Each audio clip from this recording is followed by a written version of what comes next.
summit would bring up to 50,000 people to the SA capital. Of course, there will be a big security requirement in the city. There'll be major implications for the way the city moves. Anthony Albanese is confident there'll be a positive meeting with Donald Trump. Outside the UN General Assembly, the PM says a meeting has been locked in with the US President. A face-to-face at the White House marked in for October 20. We have a good relationship. We've had respectful calls. Australia and the United States are great partners.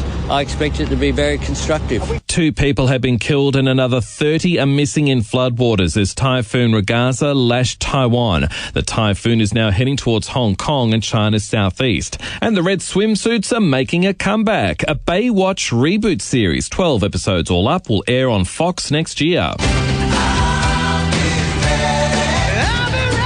Coming up, SEN Sport. Geelong ruckman Rhys Stanley has been declared available to return for the Cats grand final against Brisbane on Saturday. Stanley was an emergency in the prelim final win over Hawthorn. And in the English Football League Cup, Liverpool has downed Southampton 2-1, Chelsea 2-1 winners over Lincoln City, and a big win for Brighton over Barnsley 6-0.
First release tickets to Sportsbet Caulfield Cup Carnival from $40. Secure yours now before prices rise. Live across Australia on SEN Track. Giddy up with Gareth Hall.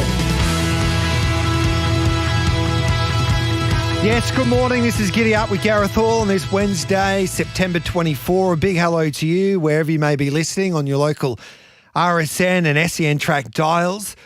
Also on the SEN and RSN apps, or you're watching us live on the SEN app. We're streaming live every day, all thanks to Bet365 on the SEN app, our Facebook page and our YouTube channel.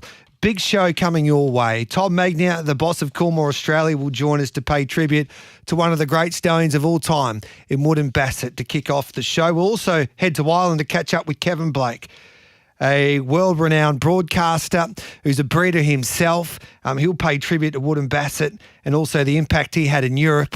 And we'll also talk about the son of Wood and Bassett in El Riffa, who's the current favourite for the Melbourne Cup. And he was a horse that Kevin Blake had a small share in before he was sold to Australian Bloodstock. We'll catch up with Troy Corstens, the boss of the Trainers Association here in Victoria. Plus, of course, he trains Barrackeel, who's looking for another Group 1 at the Valley on Friday night there in the Manikato Stakes. Will Bourne, Reece Goodwin join me for Love It or Leave It as we talk about the hot issues in the sport of thoroughbred racing. Matt Morton and Dean Watling with Trial Time. David Hayes joins us for Hong Kong Corner. And we'll get an update there on Kaying Rising. Plus, there's some terrible weather conditions in Hong Kong at the moment. So we'll talk to David about that. And then we'll find you a winner around the country with Bag of Tips, concentrating on those at Metro Gallops meetings right across the country. But let's get stuck into the show on this Wednesday morning. It's 8:05 8. And we start Giddy Up on this Wednesday with a tribute to Wood and Bassett. Wood and Bassett was a giant of world racing, a generational stallion, We lost yesterday to pneumonia. He fought to the very end, and our thoughts are with everyone at Coolmore. His story was extraordinary, that I guess gives us all hope. He went from a £46,000 yearling to a $100 million stallion. He was a fast racehorse, unbeaten as a 2-year-old before it didn't go to plan at 3. He would then retire to stud in France and stand for €5,000. He was a hard sell to start with, but from just 23 foals from his first crop, he produced his first champion in El Manzour. He would make the most of his opportunities from then on, his reputation growing each season, until the famous Coolmore operation took a punt and purchased him in a multi-million-dollar deal. He'd only been at Coolmore since 2020, and despite being 17, it felt like this was just the beginning. He was breaking records for fun. His first 2 crops in Ireland, he produced 25 stakes winners. And he could do it all as a sire. Aidan O'Brien summed it up best like only he can. He said he was a freak that produced fast horses that could stay. Wooden Bassett leaves this world as the hottest stallion basically in world racing. He's currently the leading stallion in Europe, and you have the feeling his progeny is about to explode in this part of the world. He stood for €300,000 in Ireland and $385,000 here in Australia. That fee is the highest stallion fee in Australian history. Wooden Bassett was the horse of dreams. He proved that anything is possible. His story was one of hope, resilience, and pure greatness. And we were so lucky to have him here in our country. And like the rest of the world, we will see his legacy shine bright through his bloodlines for years to come.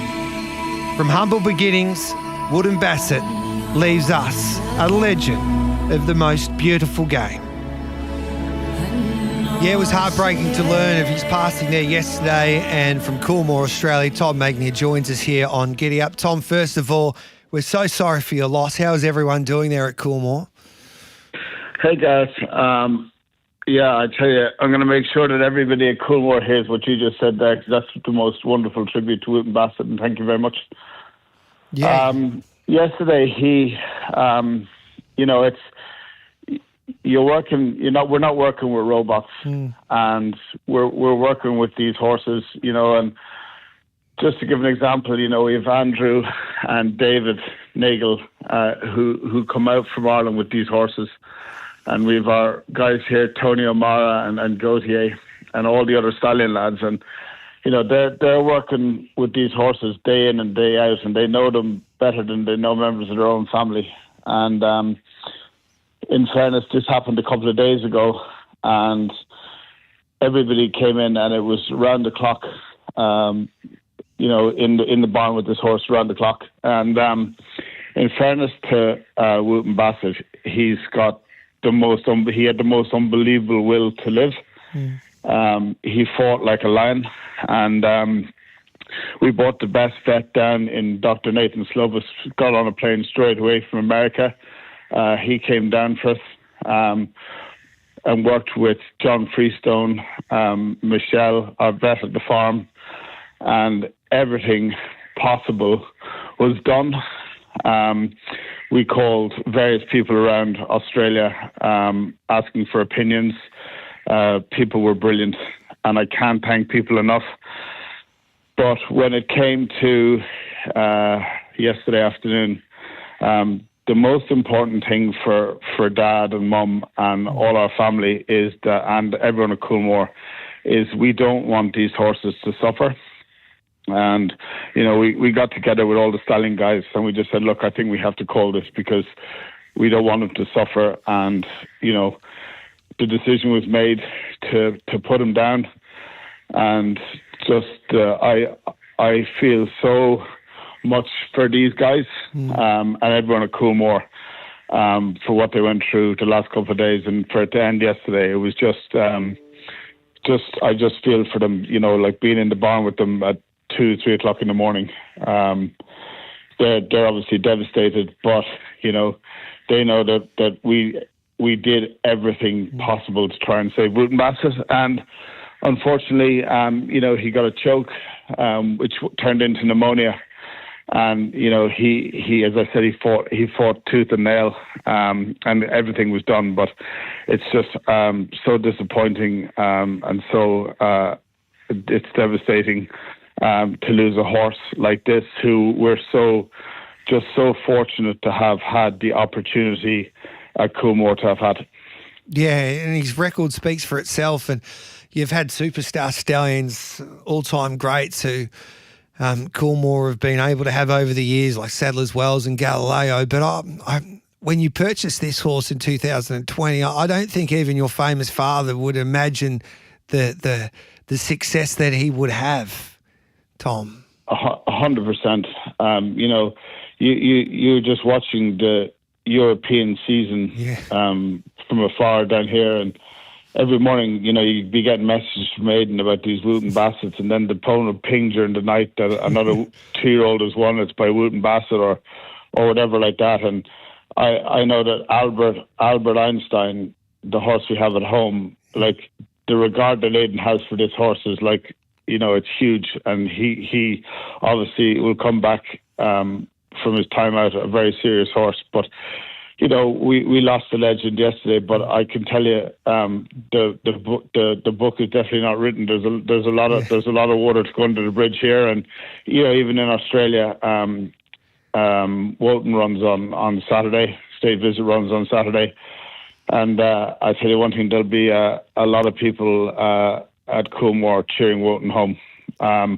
But yeah, as a stallion, he's just gone from. I don't think you could have known what he was going to do and what he's going to keep doing.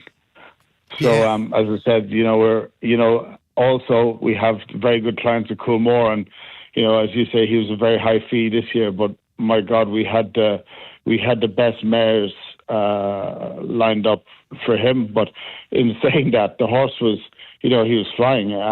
He had, I think, 11 mares in foal in 2 or 3 days of scanning there the other day. He was just, his fertility was good. He was really flying. So I think the number will be small, but there'll be some Wooten Bassett foals next year. But we'll just have to decide now. We obviously have gone out and we've bought the best mares in the world here in Australia for Wooten Bassett. So, we'll have to, we're sitting down, just deciding where those mares go now. Yeah, it's obviously a massive change in your business, and he was your number one sire. Like, he's irreplaceable. But how do you go about doing that, Tom, in a way? How does it work now?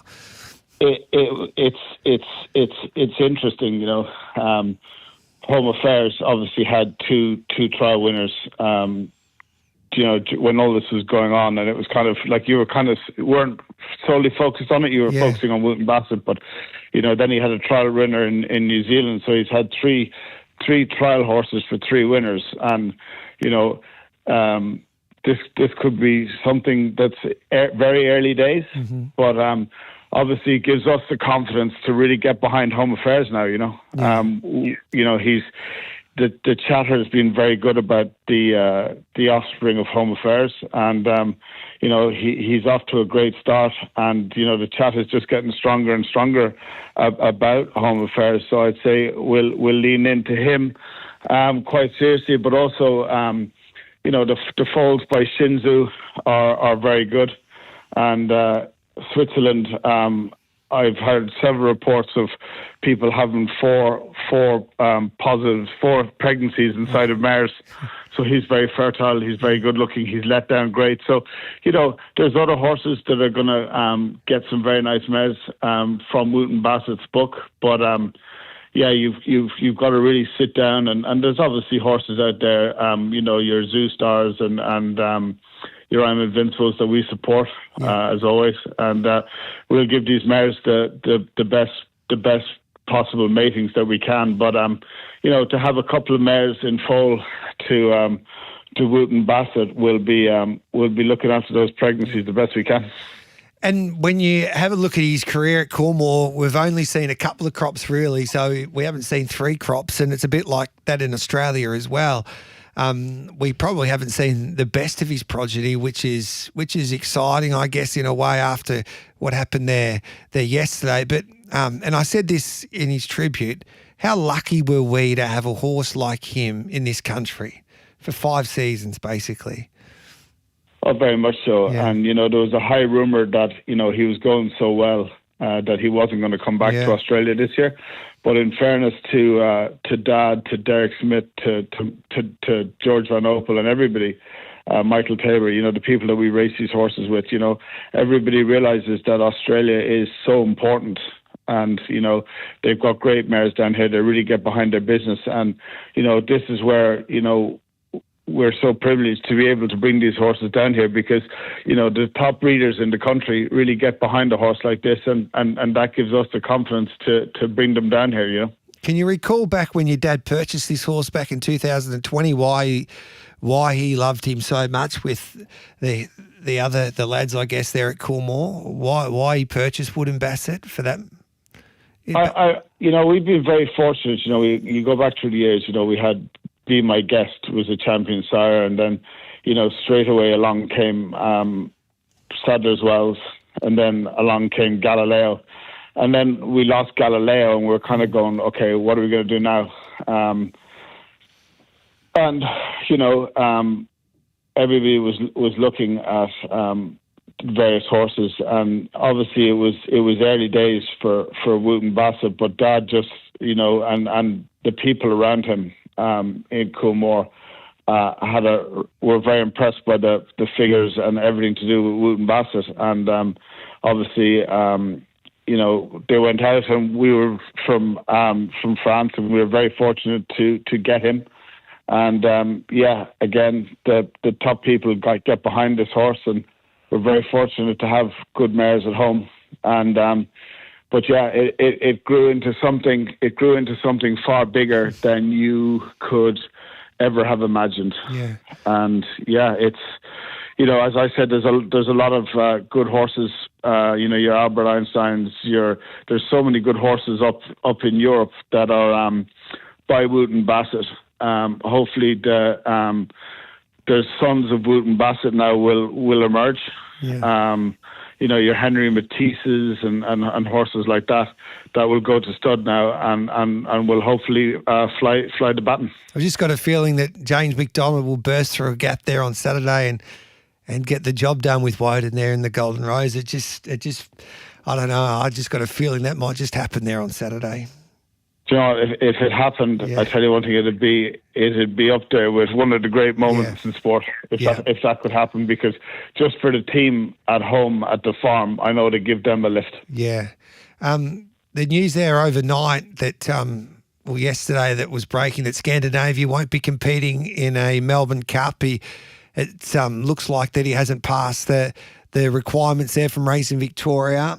Can you update us on that situation there, please, Tom? Yeah, so I'm not going to lie to you. Obviously, late last night, we're talking to the team here, and we're kind of solely dealing on Wooten Bassett, and then that obviously happened last night during the night in Europe. So really, my focus here is on the team of Coolmore Australia, on the staff. So I would be lying if I said that I properly dived in and knew everything about this case, which I don't. Yeah. But whatever happens, we'll bring a horse down to Australia if we feel that the horse is right. If we don't think the horse is right, or on veterinary advice from somebody that the horse isn't right, then the horse won't come. But as I said, I haven't been across it. I don't know enough about it. Mm-hmm. And if I was being completely honest, probably would say that my focus is at the moment, the team here, just getting them, keeping them right, and sorting things out here and keeping the show on the road. Totally understandable. Tom, we appreciate you coming on Giddy Up on this Wednesday morning under difficult circumstances. I guess we can celebrate just this extraordinary horse's career at stud especially. He was a terrific racehorse, unbeaten as a 2-year-old, but his deeds at stud were quite unbelievable, from being a service fee, I think, to kick off at €5,000 and to stand for what he did there at the latter stages of his career before he passed away yesterday, and the results that he produced and record-breaking results were quite unbelievable. So we're thinking of everybody, not only at Coolmore Australia, but also in Ireland there at Coolmore, and everyone that was involved with this horse throughout his career. Hang in there, mate, and we appreciate you coming on to pay tribute to one of the great champions of world horse racing. But Gareth, I can tell you one thing with absolute confidence is that the way you started your show and the tribute that you made to Wooten Bassett there, I'll be sending it to a lot of people, because it'll be hard to top that one. Yeah, he was a champ, mate. He's going to be missed. But the best part about it, in a way, that if there's positives out of this, that his progeny will live on. And we might see a Group 1 winner in Australia, hopefully there on Saturday with Woden. We appreciate you coming on, mate. Thanks, Gareth. There's Tom Magnier, the boss of Coolmore Australia. We'll take a break. Troy Corstens, he's trying to train another with Barrack-Hill, and train a Group 1 winner there at Moonee Valley on Friday night, and Barrack-Hill's looking for his second Group 1 at the Valley this spring carnival. And he's going to be hard to beat. He's got to beat a few good ones, including Lady Shenandoah. But Troy will join me in the studio next. Not only does he train Barrack-Hill, he's also, of course, the president of the Trainers Association here in Victoria.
release tickets to Sportsbet Caulfield Cup Carnival from $40. Secure yours now before prices rise. Live across Australia on SEN Track. Giddy up with Gareth Hall. Welcome back. Gareth Hall with you. Troy Corstens is about to join us. Of course, Barry Keeley, star sprinter's looking to win his second Group 1 this season. In the Manikato on Friday night after winning the Moir a few weeks back. So looking forward to catching up with Troy. He's also the president of the Trainers Association in Victoria. If you've got a question for Troy, 0499 736 736, 0499 736 736 to join our conversation. Kevin Blake will join us. I recorded this morning. He's an interesting chat, one of the leading broadcasters in Europe. He's based in Ireland. He works alongside Joseph O'Brien as well. He pays tribute to Wood and Bassett. He had a share in Wood and Bassett's Melbourne's Cup favourite in our Riffer. Of course, our Riffer's a son of Wood and Bassett. So we chat to Kevin Blake about all things racing. He's also got some interesting opinions on the vet situation in Europe for these horses to come to Australia to compete in our Cups. So Kevin will join me just after 9 o'clock. We'll play that interview. It's 8:28. We'll take the news, then we'll come back with Troy Corstens.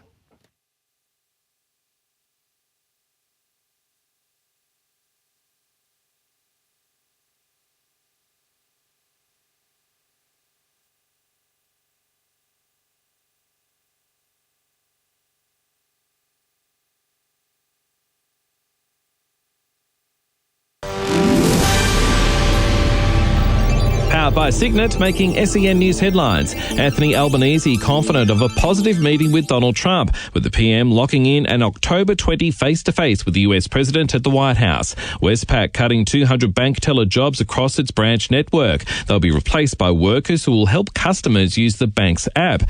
2 people have been killed and another 30 are missing in floodwaters as Typhoon Ragasa lashed Taiwan. It's now moving towards Hong Kong. And Baywatch is making a comeback with a 12-episode series to air on Fox next year. Up next, sen.com.au sport. Geelong ruckman Rhys Stanley has been declared available to return for the Cats grand final against Brisbane on Saturday. Stanley was an emergency in the prelim final win over Hawthorn. And in the English Football League Cup, Liverpool has downed Southampton 2-1, Chelsea 2-1 winners over Lincoln City, and a big win for Brighton over Barnsley 6-0.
First release tickets to Sportsbet Caulfield Cup Carnival from $40. Secure yours now before prices rise. Live across Australia on SEN Track. Giddy up with Gareth Hall.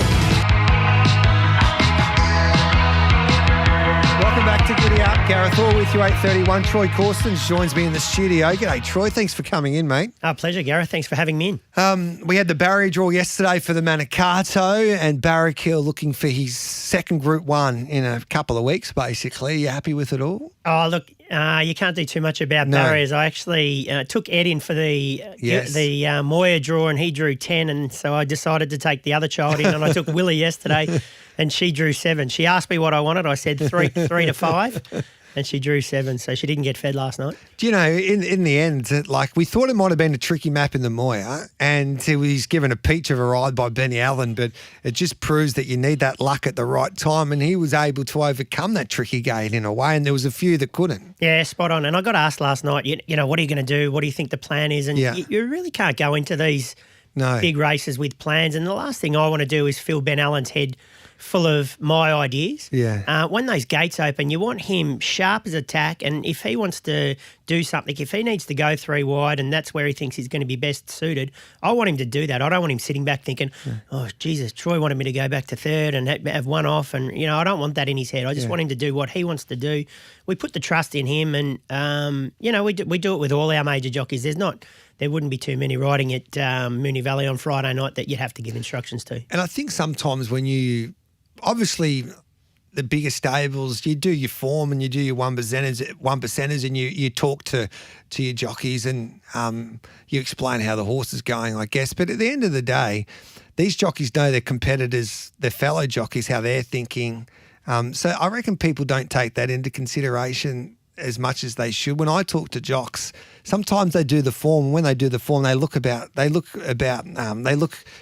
to see who else is in that race. Like, how's Nash going to ride? What will J-Mac do from gate 10? Spot on. And the good ones do that. And that's why they're so professional, and that's why, they get paid what they do, because they're professional sportsmen, and we need to trust them for that. It's an interesting race. It's a little bit different to the Moir, but I reckon if I asked you at the start of his campaign, which race is he a better chance in, would you have said the Manikato? 100%. Yeah. That's always been our grand final, and I'll still say that today. Even though we've won the Moir, I still think the Manikato's his race. So, going in with our eyes wide open on Friday night, but can't have the horse any better. He went to the beach this morning. Will took him down. He's really, really well. So when you have a horse like this, and obviously he's been lightly raced for the age that he is, and you've said this on several occasions, he's nearly a day-to-day proposition. Like, how's he trained on since that Moir, and is it you go and check him in the box every day, crossing your fingers and toes and holding your breath that he walks out okay? Well, I need to justify that because he's not actually unsound. No. So the trouble with Barraquil is that he's extremely accident prone, and he has had injuries there that haven't been avoidable, but there's been a couple there that weren't really his fault. So he's just one of those horses that if there's a little bit of trouble, he can get into it. Yeah. So at the moment, he's the soundest we've ever had him. And it is. I just appreciate having such a good horse, and I know that the good runs can come to an end at any time. So, again, eyes wide open and just keep going. Do you get nervous? Usually I do, yeah. And going into the Moir, I've never been so confident, and I literally had to slap myself in the face because I'm not like that. I don't think I'm a big head, and I try not to put it out there. You try not to come across cocky or anything like that. But I was going into the Moir, and I just had this belief about the horse and everything that we'd done and the systems and his work, and I just didn't think we were going to get beaten. So I got to the races, and I actually went for Dennis's horse, who was in race 1, and I didn't need to get there till later. And I can tell you, I didn't have a beer or anything like that. I don't like to drink before we have a runner. I've never been so nervous in all my life. So I had the easiest week possible ever.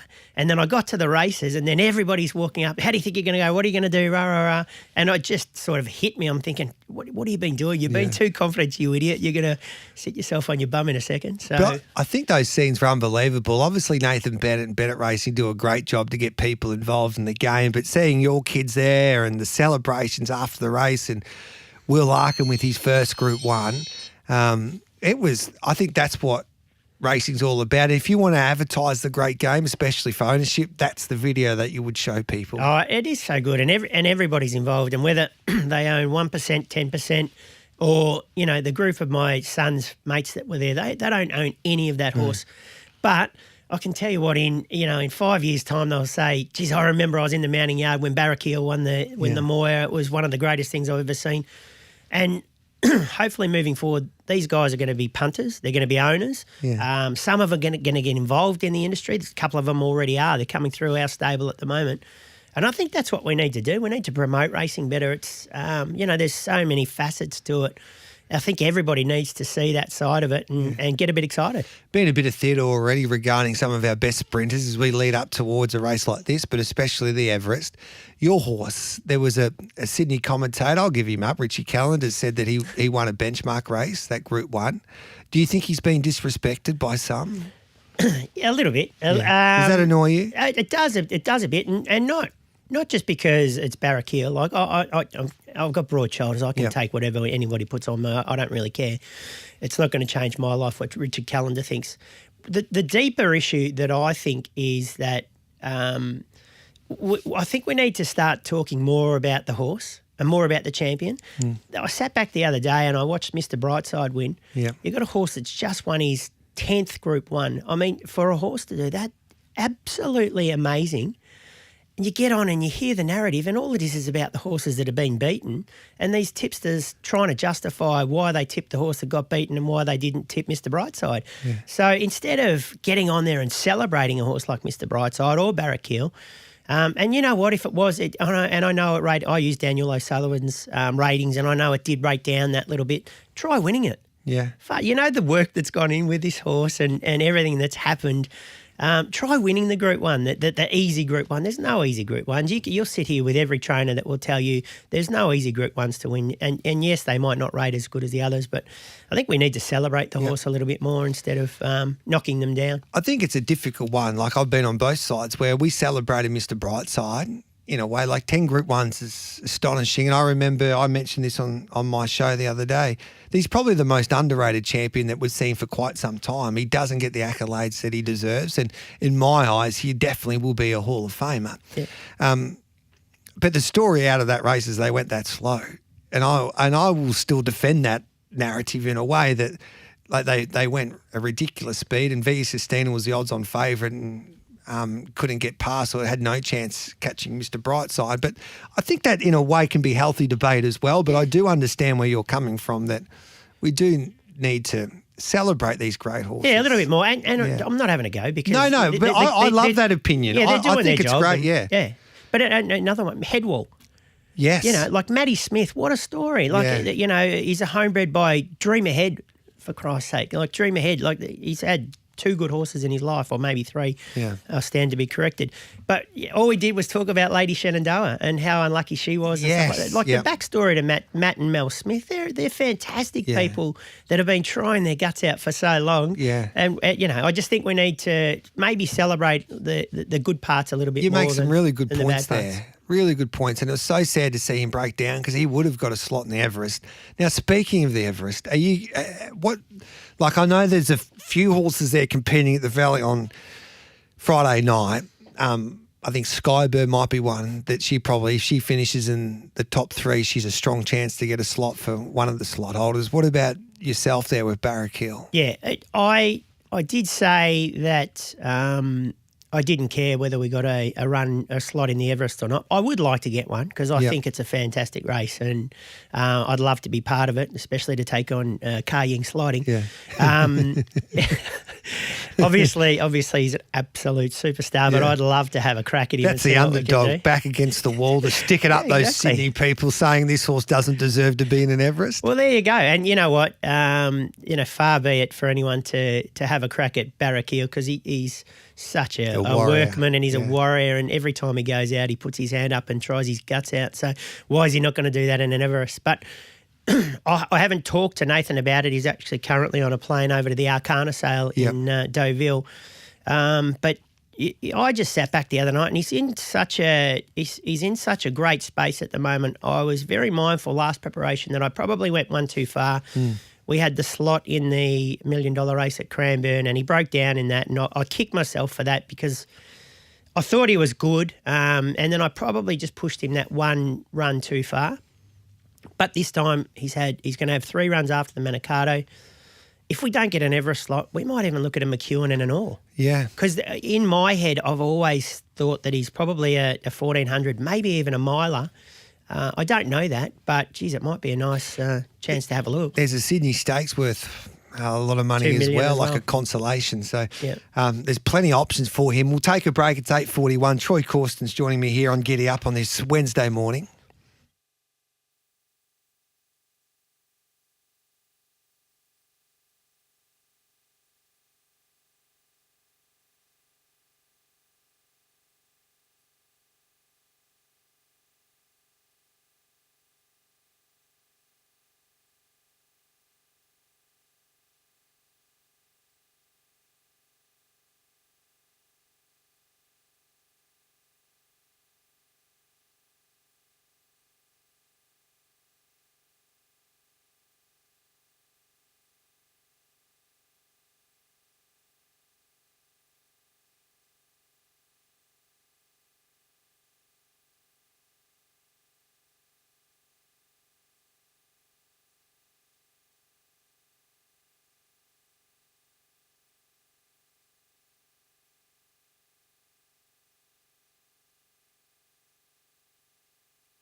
release tickets to Sportsbet Caulfield Cup Carnival from $40. Secure yours now before prices rise. Live across Australia on SEN Track.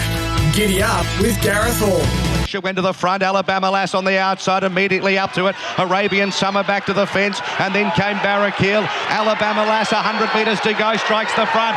Barrakiel bursting through, and Barrakiel got the split at one from Alabama Lass, and also he could on be the inside, Northerly of the sprinting ranks in a way that he just finds a way to win. He doesn't do it like a Black Caviar or like a Jolly Star did on the weekend, but he just grinds his way to victory. Oh, and I loved he couldn't get out, Yeah. and then all of a sudden the opening came and he just popped his head through and just attacked the line. And on it kind of looked like Benny half eased up the last sort of 10 or 15 metres. It was unreal. Are you enjoying your role as the president of the Trainers Association? Yeah, I am. Yeah. I'm very, very passionate about it. I think, the role may have just. I'm trying to maybe change the role a little bit. I really.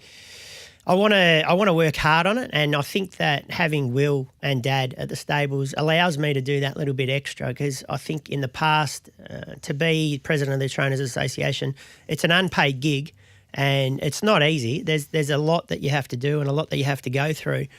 But I just think that it allows me with the setup that we've got to be able to put the time and the effort in to have a real red hot crack at it. Do you get paid for it? No, not at all. No, it's an unpaid gig. Do you think you should? I'll ask me that again in sort of a year or two's time. I'm happy to. Robbie did it for 10 years without getting paid, so far be it for me to step in and say, hold on a second, this needs to be a paid gig.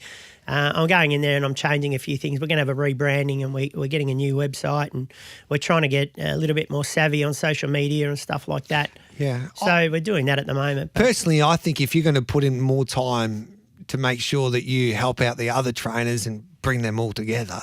I know Stephen Bell's your CEO, but I think you should be compensated in a way, because you want other people to say, all right, then Troy's done this job, he did get paid in a way, and he's been able to do this, and this for the game. But you want to encourage the next trainer to have that passion to do what you're doing. Yeah, good point. And the committee that we have at the moment, I'm very confident in. Sam Friedman, Calvin McAvoy's now on the committee, JD Hayes, and we've still that is got, great, isn't it? It's amazing, and Dan Bowman's our vice president. Yeah. And I won't not mention Pat Carey and Tony Noonan. Yeah. So we've got a really broad range. We've got a couple of old shoulders.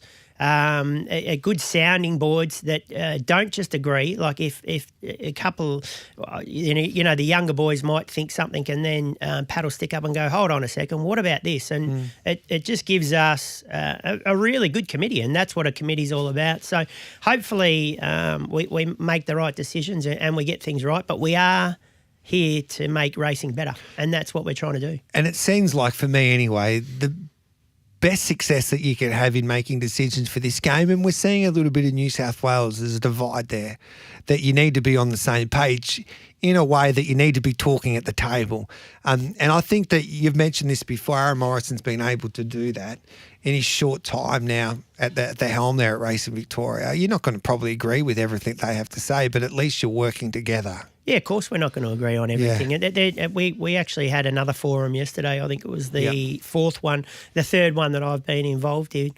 And every participant that's sitting around the table discussing we're all there for the same thing. Obviously, we have self-interest going on as we do it. But Tro is represented, thoroughbred breeders are represented, the race clubs are represented, Southside's represented. And we're all coming in and we all trying to agree on the same thing, and we're all trying to make racing better. And I think we are achieving that at the moment. There's challenges ahead. Like as far as wagering goes, it's the toughest it's ever been. Yeah. And we can't just sit back as the Trainers Association and say, we want this, we want this, we want this. We've got to sit back and say, what do we need to do to get this? How can we make this better so our position is better? Do you think that the trainers understand that? So probably it needs to be explained better. I don't think it's been explained before, and I think the Trainers Association, everyone sort of thought it's been a bit of a whinging, like I'm going to go there with my gripe and we're going to do this, and I don't think that's what the Trainers Association is about or should be about. Yes, come to us with your issues and stuff like that, and we will deal with it. But you've got to understand that we're here trying to make the game better for all of us, for the participants, for our staff, for all trainers in Australia, and not only Victoria, but all around Australia. I love how you think. Like, I love how a president of a trainers association is telling his fellow trainers that if people aren't punting on this sport, no one has a job. And I don't have a job, you don't have a job. There's a lot of people out of work because that's what funds the industry. I think the trainers need to know that in a way. Yeah, 100%. Yeah. If we don't have the punt, and it's the old, who's more important, the punter or the owner? And I just sit back and it's a stupid argument. No. It's absolutely stupid because neither can function without the other. Because if we don't have the punter, we don't have the revenue coming in, and we don't have the prize money. If we don't have the prize money, we're not going to have the owners. If we don't have the owners owning the horses, putting on the game, we're not going to have the punters. So it's stupid to sit back and say they're more important than them. They're both just as important as each other, and we've got to treat them like that. Stay with us. I'll take a break. We'll come back and take the news, and then I've got a few questions for you. Kevin Blake will join us. We recorded that, so we can play that anytime we want. We've got Love It or Leave It as well. Looking forward to catching up with Will Bourne and Reece Goodwin to talk about the big issues. I might ask Troy what he thinks, what race he would prefer to win. Reece, he set social media alight last week saying he'd prefer to win the Everest than the Melbourne Cup. So I'll get your opinion on that straight after this. This is Giddy Up on a Wednesday morning.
release tickets to Sportsbet Caulfield Cup Carnival from $40. Secure yours now before prices rise. Live across Australia on SEN Track. Giddy Up with Gareth Hall.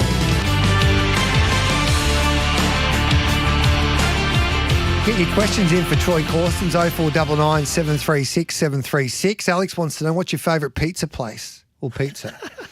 My favourite pizza place. I do like a traditional Italian pizza with not a hell of a lot of toppings. So anything like that, I think.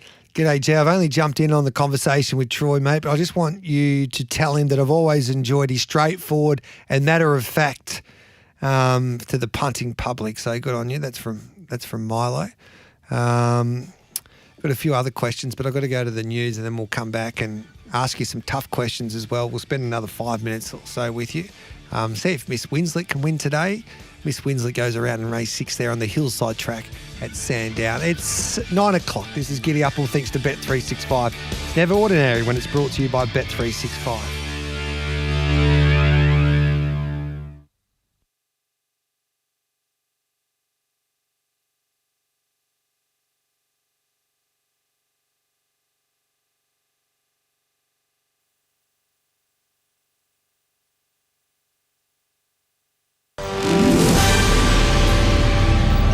Victor Radley has spoken out for the first time about his implication in Brandon Smith's drug charges, saying he's learnt his lesson the hard way and he needs to stand up, be a man and move forward. And England cricket captain Ben Stokes is on track to be fit for the start of the Ashes series against Australia. He's been named in the 16-man squad as he recovers from a shoulder injury, with Harry Brook named as new vice-captain. Collingwood Premiership player Oleg Markov is looking for a new club after he was delisted by the Pies. Teammates Charlie Dean, Ash Johnson and Finn McRae also told they won't be offered new contracts. And Brisbane flies to Melbourne today for Saturday's grand final against Geelong, while Rhys Stanley has been declared available to play for the Cats and could replace defender Tom Stewart.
Live on RSN and SEN Track. This is Giddy Up with Gareth Hall.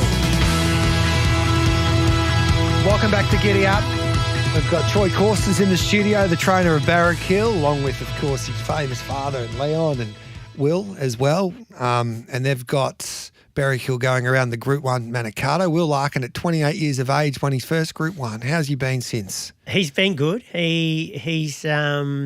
He's a very serious young lad at the moment. He needs to probably just take it a bit easier and put a smile on his face. But I like that. He's intense. He's passionate. Yep. He loves what he's doing. He's a very, very hard worker, which makes my life easier. Yep. I need to just work on getting him to enjoy himself a bit more. Do you think those partnerships, I think they've changed the game in a way. I was having a chat to Pat Carey at the races on Saturday and he's gone down that path. I think Mick Price has said it on several occasions. The best thing he ever did was bring Michael Kent Jr. into the business. It just seems to be the best way forward for everybody in a way. It gives the younger people a chance to get into the game, and it gives the people who they allow into their training partnership a chance to take a step back in a way. Yeah, spot on. And it's a grueling game, and we all know that we all get up very early and we all have to go to the races.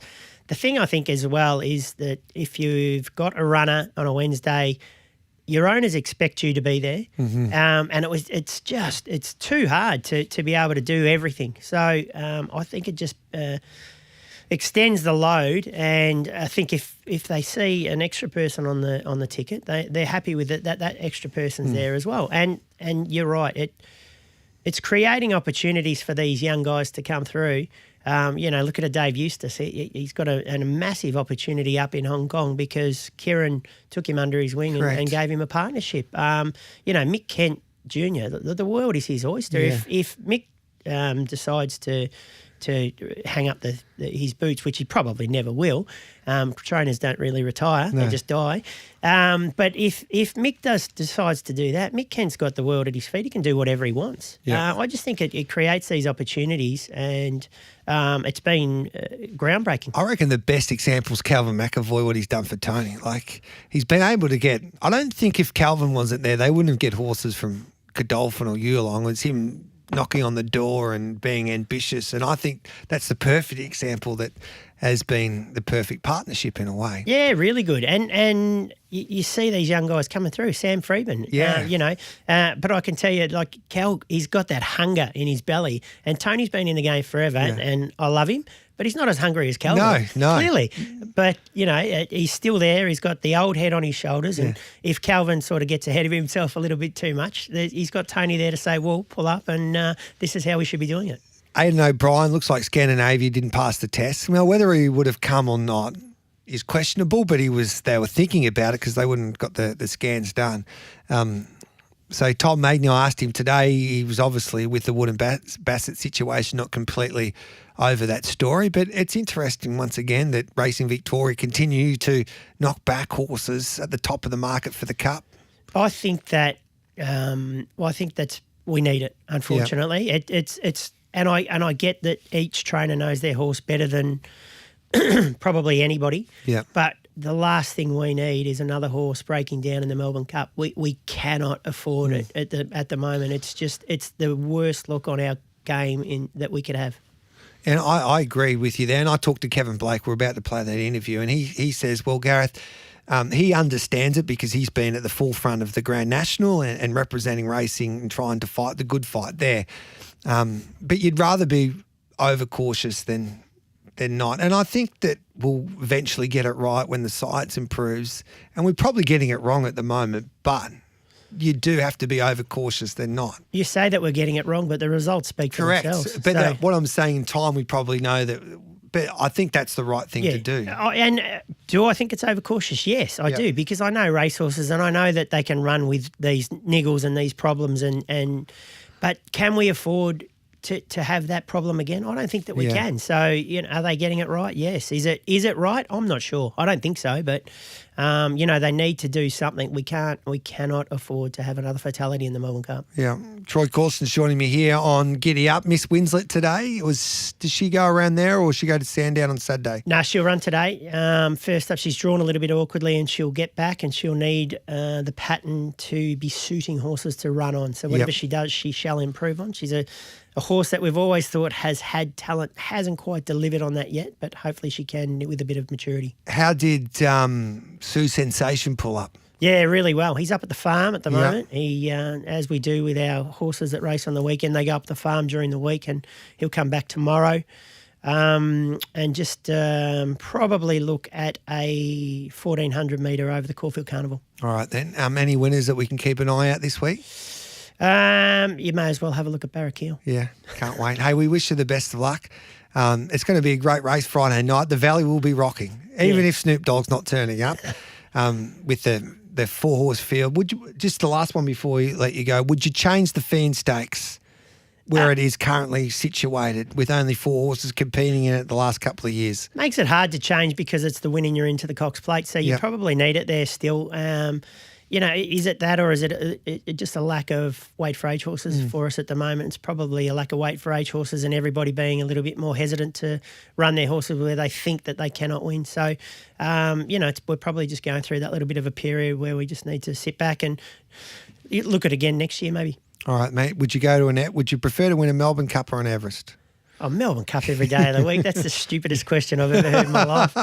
Reece Goodwin, I'm not sure what you're thinking about. The Melbourne Cup will change your life because every Australian watches it. Good on you, Troy. Good luck this weekend. You're doing a great job as the president of the Trainers Association, and thanks for coming in, mate. Thanks, Gareth. There's Troy Corson's there. It's 9 minutes past 9. We'll come back with plenty more, including I think we can fit Kevin Blake, or Will Bourne's not far away. It'll either be love it or leave it, or Kevin Blake will join us in that recorded interview I did this morning, of course, Kevin live from Ireland.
First release tickets to Sportsbet Caulfield Cup Carnival from $40. Secure yours now before prices rise. Live across Australia on SEN Track.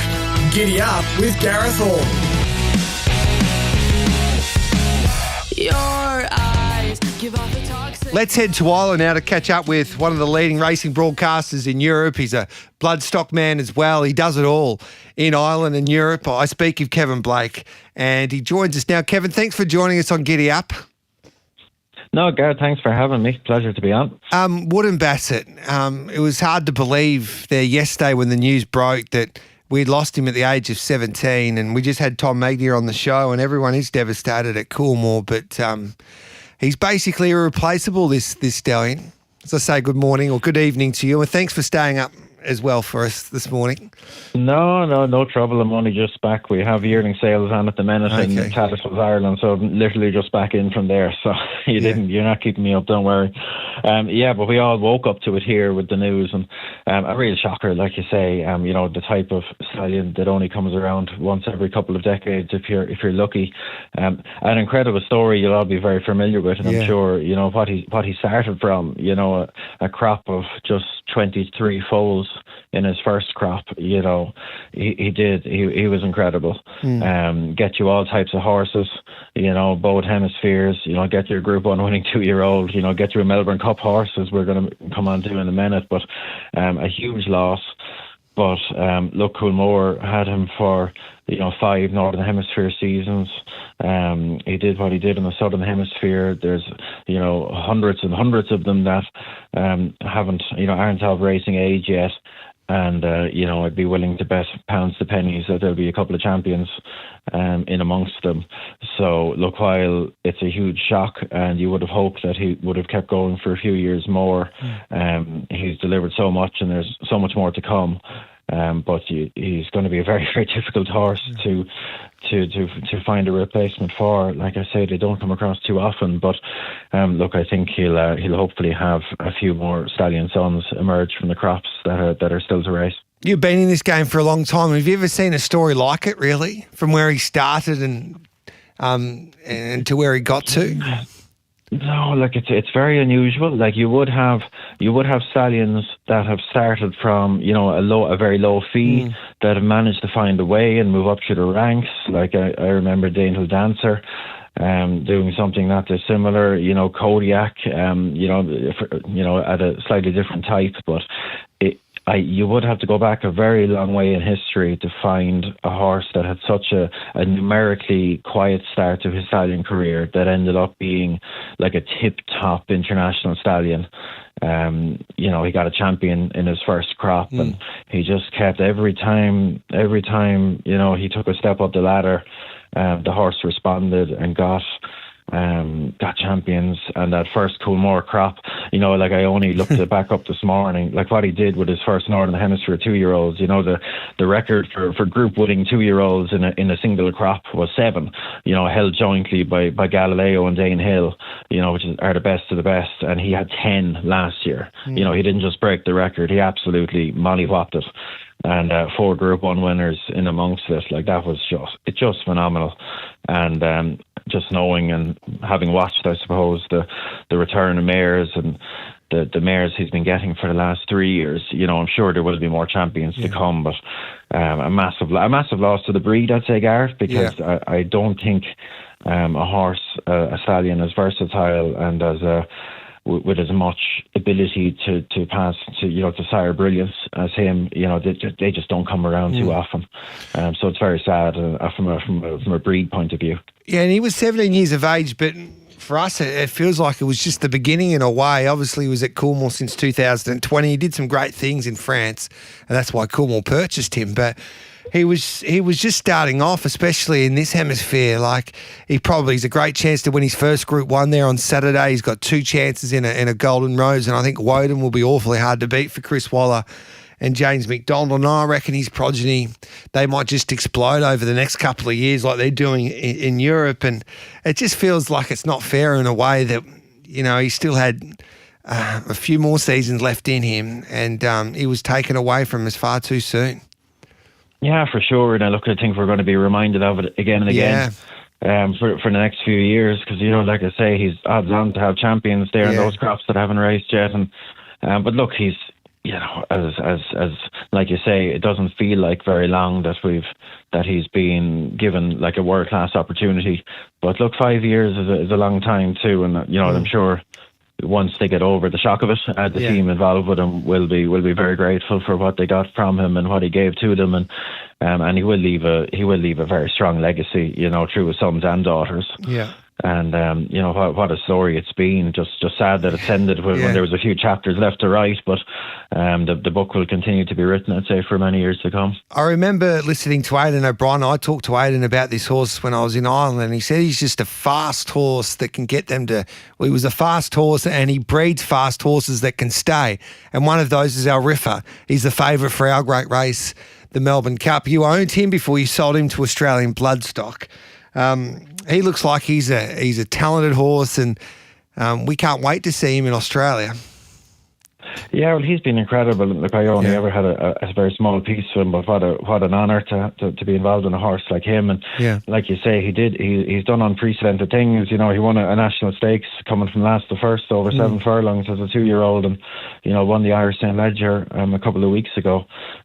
Just been the most wonderful horse. It's getting better at age. I think that was probably a career best in the Irish St. Leger.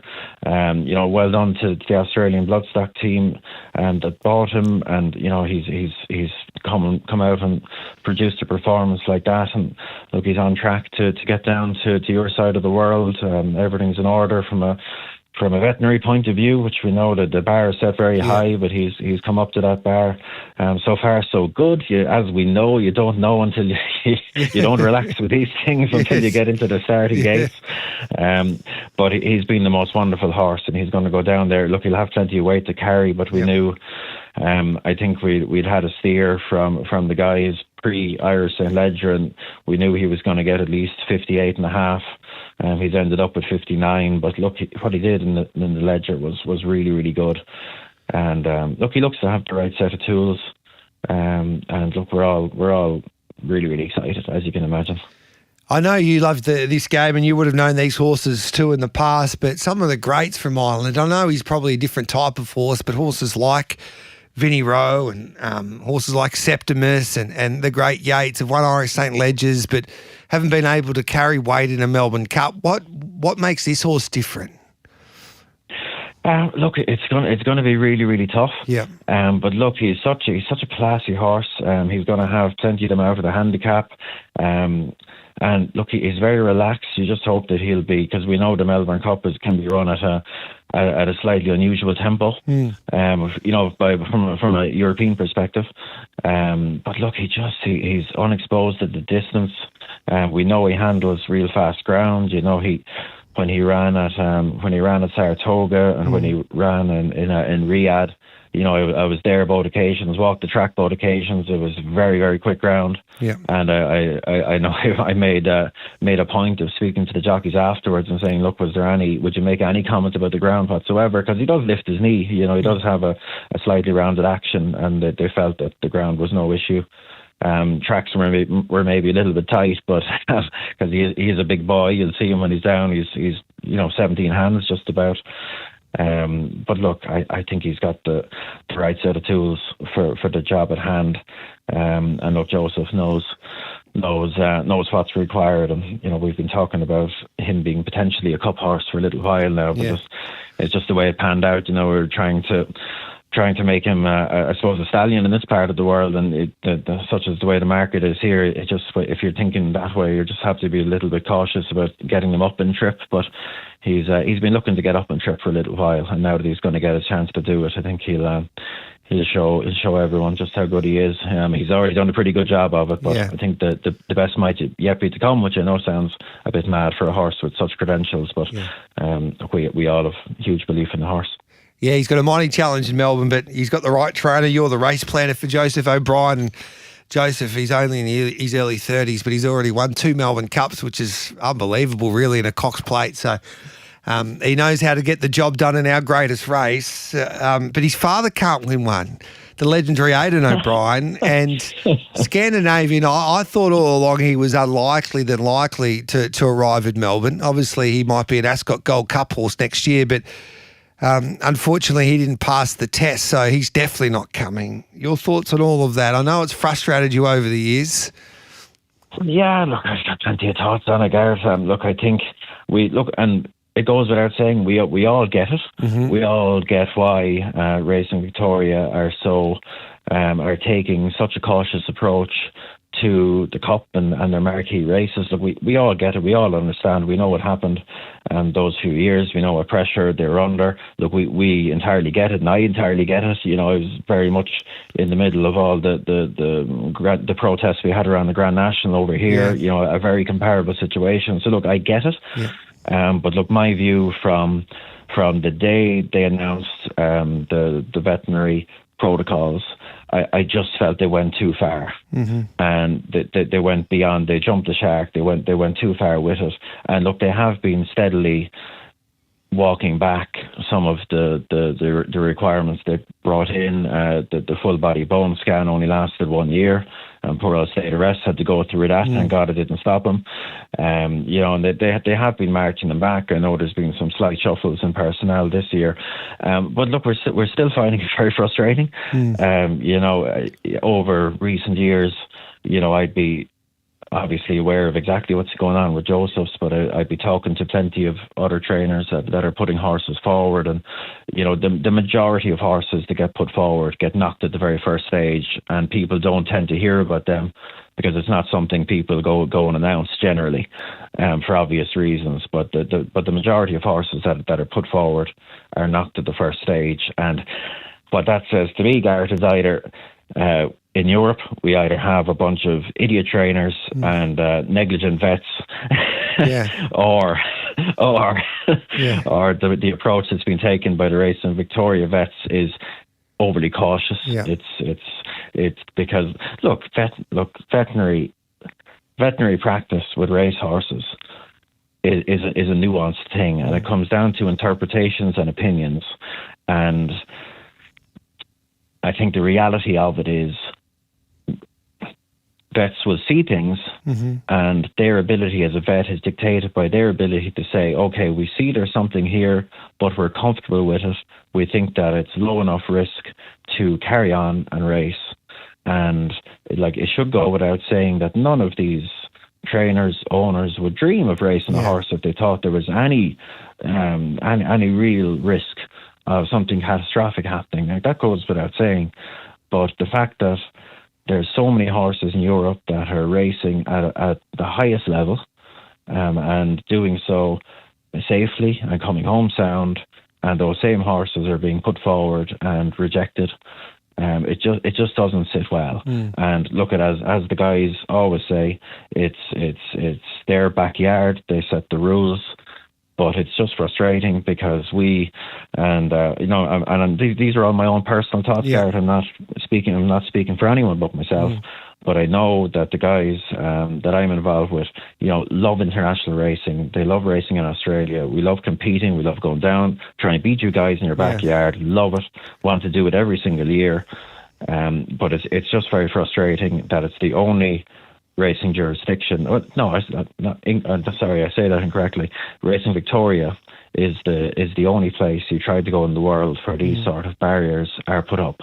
And you know, the exact same horses are racing at home, they're racing abroad with next to no issues. And we just find it frustrating. Yeah. And you know, we try every year, and sometimes you get through, sometimes you don't. We'd love to be down there competing every year, but it's not always allowed to happen. But look, like I say, Alrifa and Goody Two Shoes, and don't forget about Goody Two Shoes now. She'll be off a very low weight. Hopefully the two of them travel down safely and come through the remaining protocols and go and compete. That's all we want to do. We want to send down sound horses that we think are capable of being very competitive, and look, hopefully we can do that. It's frustrating. I think people understand the frustration. I can hear it in your voice. I've got a couple of minutes left before we have to go, but like I've seen you on Piers Morgan's show, and that's to the biggest audience racing can really get to, when you were fighting the good fight and telling racing story regarding the Grand National and how well we look after our horses and how much we love our horses. So you've been there at the war front, basically fighting for this sport that we all love. And I can understand your side of it. I can understand Racing Victoria's side of it as well, because the Melbourne Cup is a completely different race to even the Cox Plate. It's the race that we have a public holiday. It's the race that stops the nation.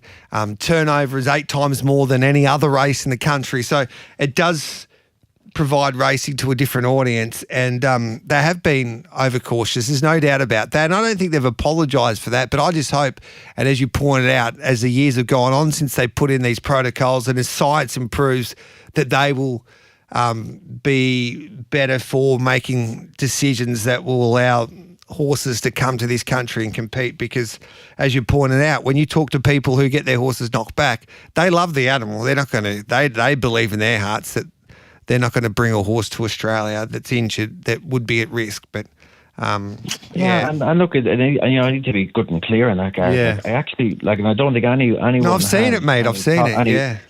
Yeah, they don't have problems with the protocols themselves, like the scans. Like, they don't have issues now. I think plenty of people had an issue with the full body bone scan. That was barbaric in my opinion. But in terms of CT scans, PET scans, like, I don't think anyone actually has an issue with them. But it's the attitude that anything that pops up on them means a no. I just don't think that has a basis in practical, in being in pragmatism. Because unfortunately, well, not unfortunately, it's a reality of any athlete, equine or human. If you're competing at a high level, there's going to be little bits and pieces, and the skill of a vet is to say, "You're okay. I see that. I identify that is there." But that is sufficiently low risk that we can almost certainly kick on with no issue whatsoever. And that's it. By, I suppose, the Racing Victoria vets, putting up the red light on horses like that, they're essentially questioning the judgment of the vets that are there working day in, day out with the animals. And that doesn't sit well. No. Like I say, if any people that are dealing with the horses day in, day out, if they saw something that they thought was any sort of a concern, they'd say they wouldn't travel themselves. They wouldn't let the horse run. They'd go away and give the horse rest or treatment or whatever it needs. It's just this kind of almost zero tolerance attitude that it's not very pragmatic. It's not realistic, and I feel it just sets the bar unrealistically high. And with a 3-year-old especially, Aidan O'Brien has talked about the way they're interpreting those scans essentially makes it near impossible for a 3-year-old to have a prospect of running in these races. Yeah, and we saw it with young Bruegel as well last year, similar profile to Scandinavian, I guess. Exactly, that was particularly frustrating because they said it was fine the first scan, and then he went down, and that was frustrating. And the horse has come out, and the horse was always fine. He was fine at every stage, and I just thought that was particularly frustrating. But like I say, that was a high-profile one, Gareth, but really a lot of the source of frustration is the ones people don't hear about, which are the ones that are knocked at the very first stage. We go in expecting that over half of the ones you put forward get knocked at the first stage. So look, I could talk about this all day now, but it's just it is what it is. We all understand. No one is shocked at whatever happens nowadays. But look, ultimately, the likes of Joseph, they want to compete, they want to run, and they'll continue to try to run because it's a special race. We want to be down there. We want to be having a go. And we'll continue to do our best to get down there. Well, we wish you the best of luck, mate. We could talk to you all day. We'll let you go. I'm taking on our roof for a little bit. I think 59 kilos, you'll have to be a dead set champ to get the job done. And I'll put it this way, Gareth. I know it's maybe only once in every 5 years it happens, but if you got some rain there, yes, I'll see what we can do. Because I know historically when it rains, the locals can find it a pretty tougher test than usual. And I tell you, he would grow a leg if it rains. So. Well, I won't be doing my rain dance. Yeah, we might see you, mate, in Australia. I know the Breeders' Cup's just basically on the same weekend, but I enjoy your work, mate. I watch from afar I've been a big fan. As I said before, you were terrific standing up for the sport in Europe when they needed you most. You're on Piers Morgan, all of the big shows, talking about how much we love the horse and how much racing cares for the horse. So you led the way from in that way, and then obviously you tipped the Derby trifecta Blanc, which was unbelievable, really. So next time you got a tip, let us know. But we appreciate you joining us on Giddy Up, mate, and good luck at the sales. Thanks very much, Gareth. And hey, look, and I know I get a bit fired up sometimes about the race in Victoria, the veterinary team and that, and I can sometimes say things that sound quite punchy, but it's coming from a place of passion. And look, I understand what's going on down there. And we're all fighting the same fight. Yeah. We all love this game, and hopefully I might get down there. Now I'm going to the Breeders' Cup, but I'm looking into doing the double. So if I get down there, hopefully I'll be allowed in, and I might see you down there if I'm there. We'll just ask the Coolmore travel agent, because they usually fly Ryan Moore out, so they can organise a flight for you. You might have to sell another El Riffer. I might get into a suitcase. Yes. Thanks for that, Kev. We appreciate it, mate, and you keep on being the passionate man you are for this great game. Cheers, Gareth. Thanks very much. All the best. There's Kevin Blake.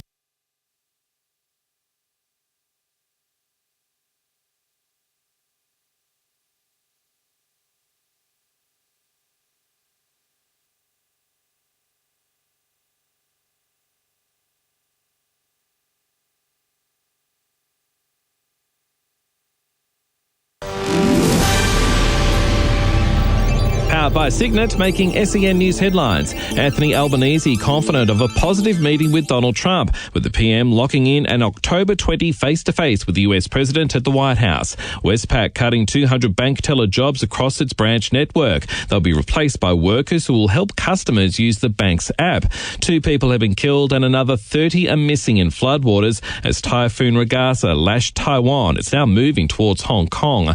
And Baywatch is making a comeback with a 12-episode series to air on Fox next year. Up next, sen.com.au sport. Collingwood Premiership player Oleg Markov is looking for a new club after he was delisted by the Pies. Teammates Charlie Dean, Ash Johnson and Finn McRae also told they won't be offered new contracts. And Brisbane flies to Melbourne today for Saturday's grand final against Geelong, while Rhys Stanley has been declared available to play for the Cats and could replace defender Tom Stewart.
First release tickets to Sportsbet Caulfield Cup Carnival from $40. Secure yours now before prices rise. Live across Australia on SEN Track. Giddy Up with Gareth Hall.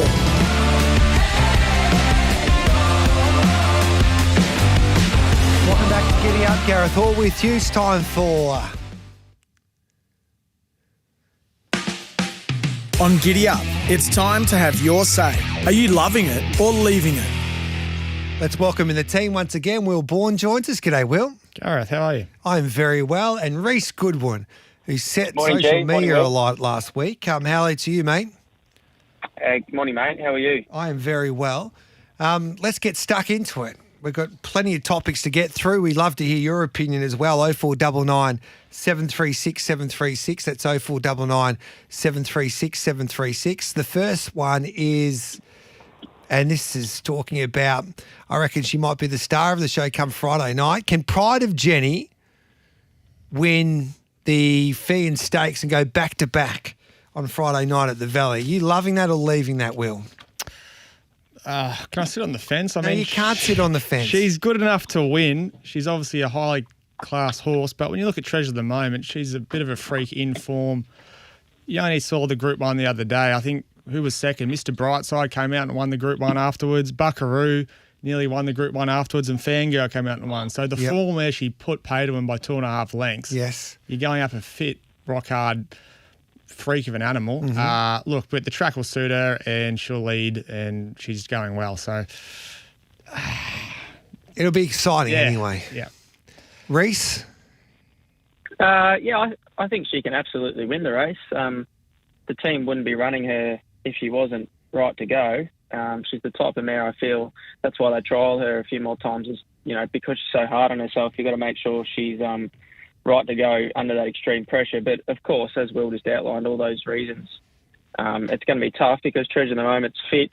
Yes, had a little setback, but had a bit more racing of late, and the form behind her has been as good as it can get. So as you mentioned, G, it's going to be a great race, and albeit a small field, it's going to be another year where we're certainly locked on watching the fan.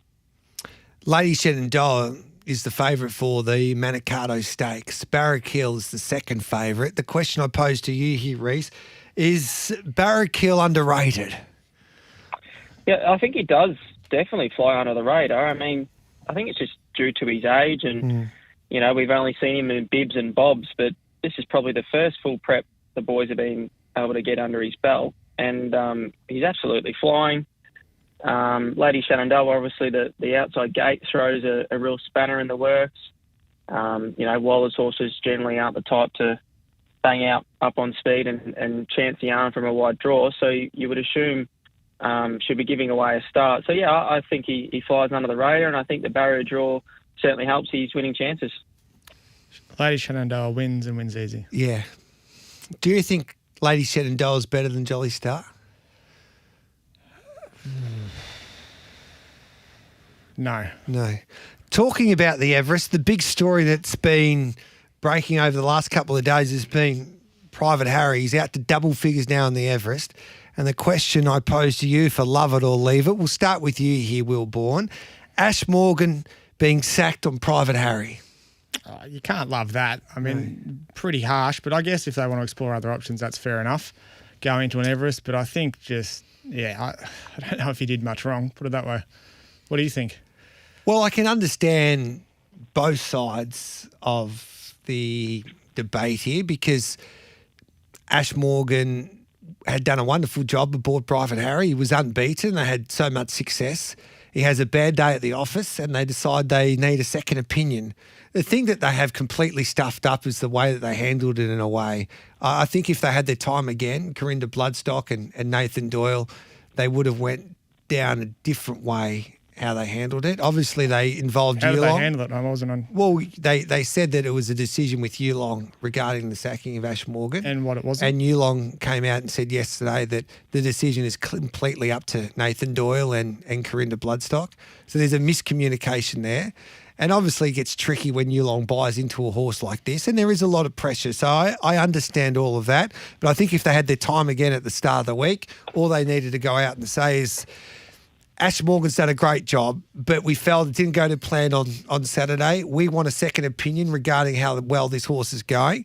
There's big money up for grabs, and we want a jockey that we just want to change it up. Yeah. And that's just racing. Unfortunately, Ash is unlucky, but we had a talk to Yulong. They agreed, and they said we can do what we want, and we want Tim Clark now as our jockey. That's the way that they should have handled it, but unfortunately it's been a little bit of a PR disaster for them since they announced the change of jockey. It's probably a bit harsh, isn't it? Reece, what do you think?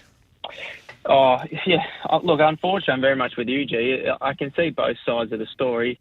I think Wayne's comments Monday were spot on. As the jockeys. Wait a second, you agreeing with Wayne? This is the first race. I know. But I have been saying this for a while, and I cop it a lot. I mean, I try to use as good a jockeys as I can all the time, but unfortunately, they can easily find a better ride most of the time, and they'll jump ship very quickly.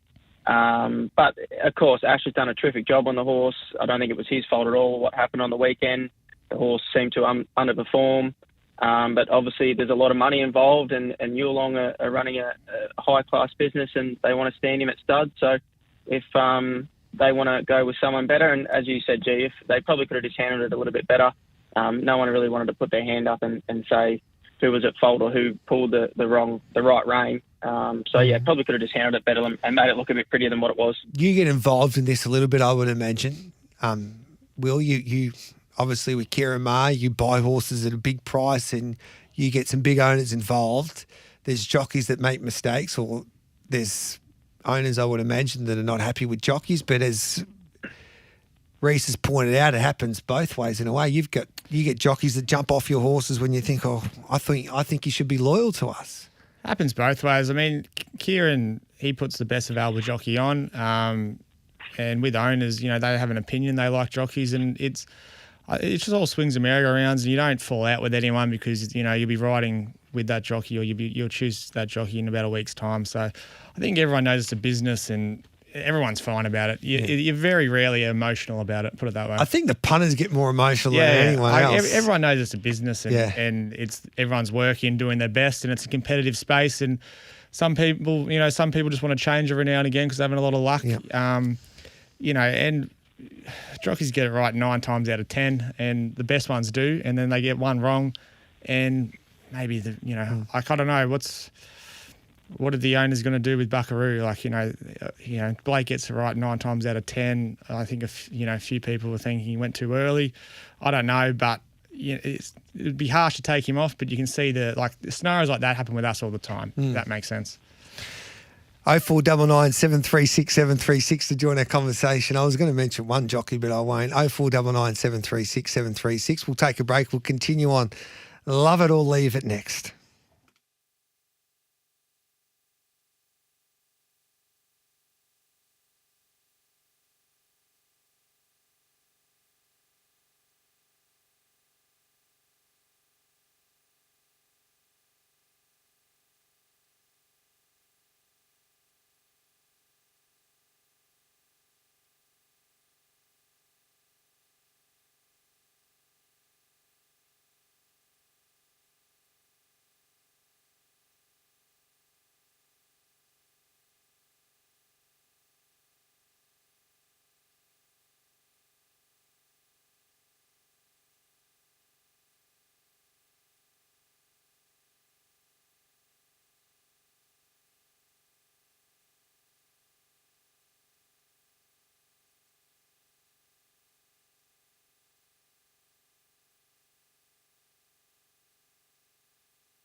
release tickets to Sportsbet Caulfield Cup Carnival from $40. Secure yours now before prices rise. Live across Australia on SEN Track. Giddy Up with Gareth Hall.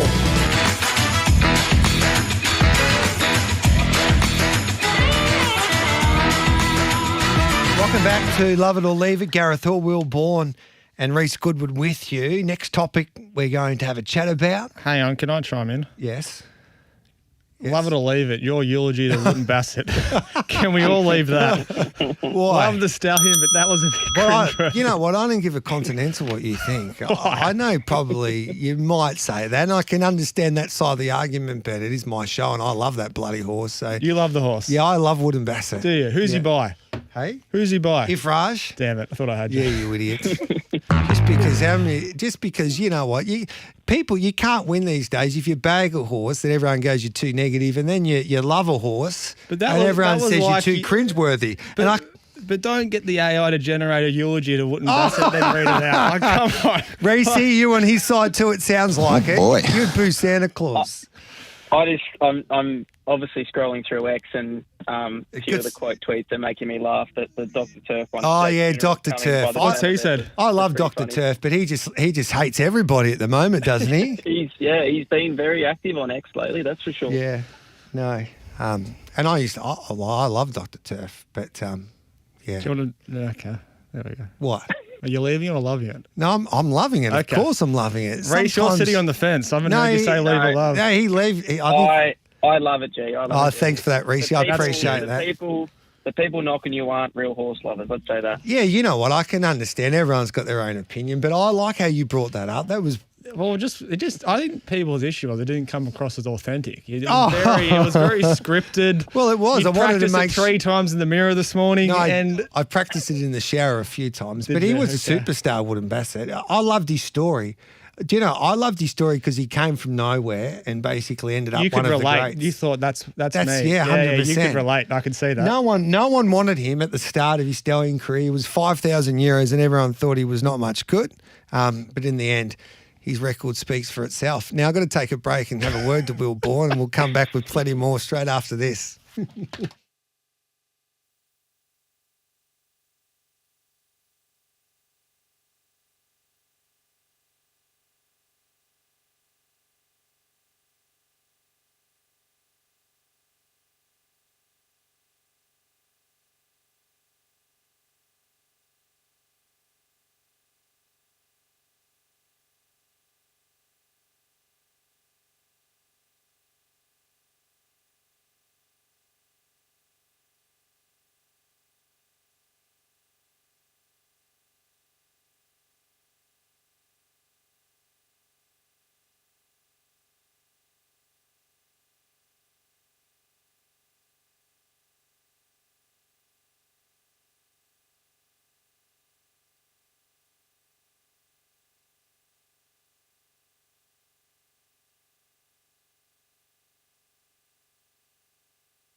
release tickets to Sportsbet Caulfield Cup Carnival from $40. Secure yours now before prices rise. Live across Australia on SEN Track. Giddy Up with Gareth Hall.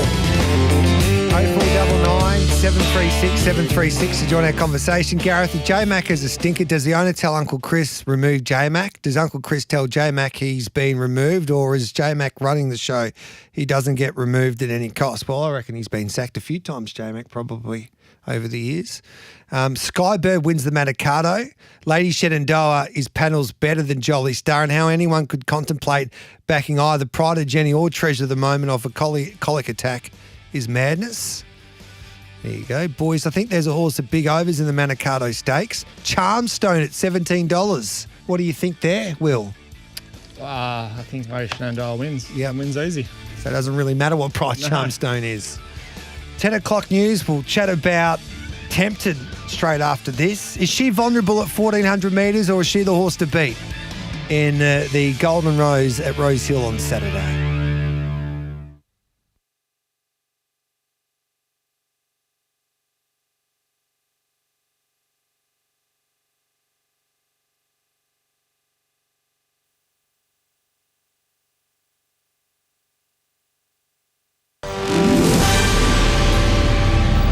Powered by Signet. Good morning. I'm Nath Gardner with SEN News. Months in the making, Anthony Albanese and Donald Trump are set to meet in just under a month's time at the White House, while in New York at the UN General Assembly, the PM locking in an October 20 face-to-face, and had this to say about the upcoming meeting. What I do is have discussions with President Trump that are diplomatic and where we have discussions with each other. I don't broadcast everything. I broadcast what we agreed to. That's the way I've dealt with President Trump, respectfully, and that's how I deal with other world leaders. This comes as the US president issued a scathing attack on world leaders during his speech at the General Assembly. Westpac will axe 200 bank teller roles with concierges to help customers use their app, ATMs or website. It follows recent cuts at the ANZ and National Australia Bank. The medical community says a national crackdown on illicit tobacco is urgently needed, saying it's behind an increase in smoking rates. At its World Cancer Research Day, with Aussies encouraged to shave or colour their hair in support of those impacted by cancer.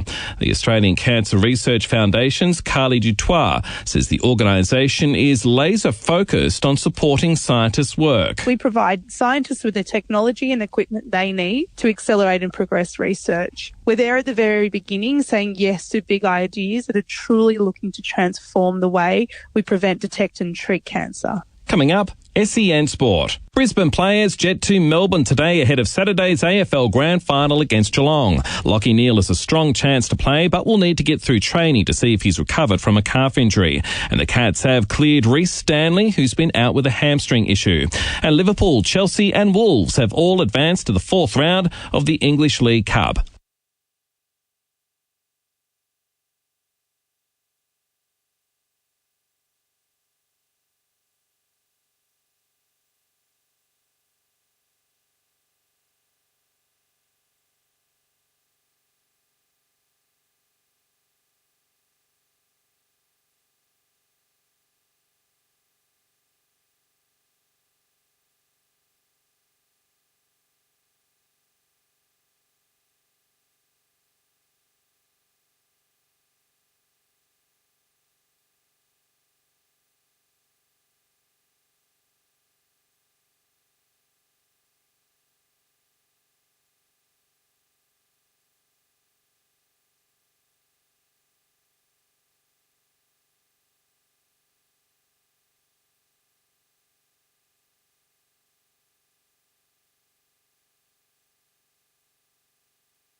First release tickets to Sportsbet Caulfield Cup Carnival from $40. Secure yours now before prices rise.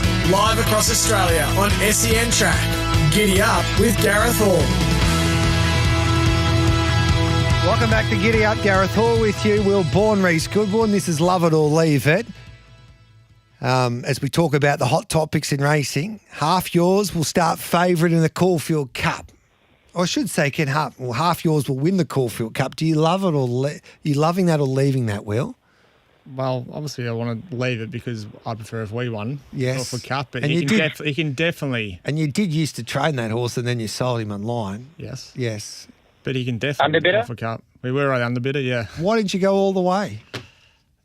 Well, I thought we had a good enough crack. In all fairness to Calvin, who brought the horse, like that was paying a lot of money for a 4-year-old gelding by St. Jean, yes, who wasn't a great racehorse out of an unplaced whatever mare.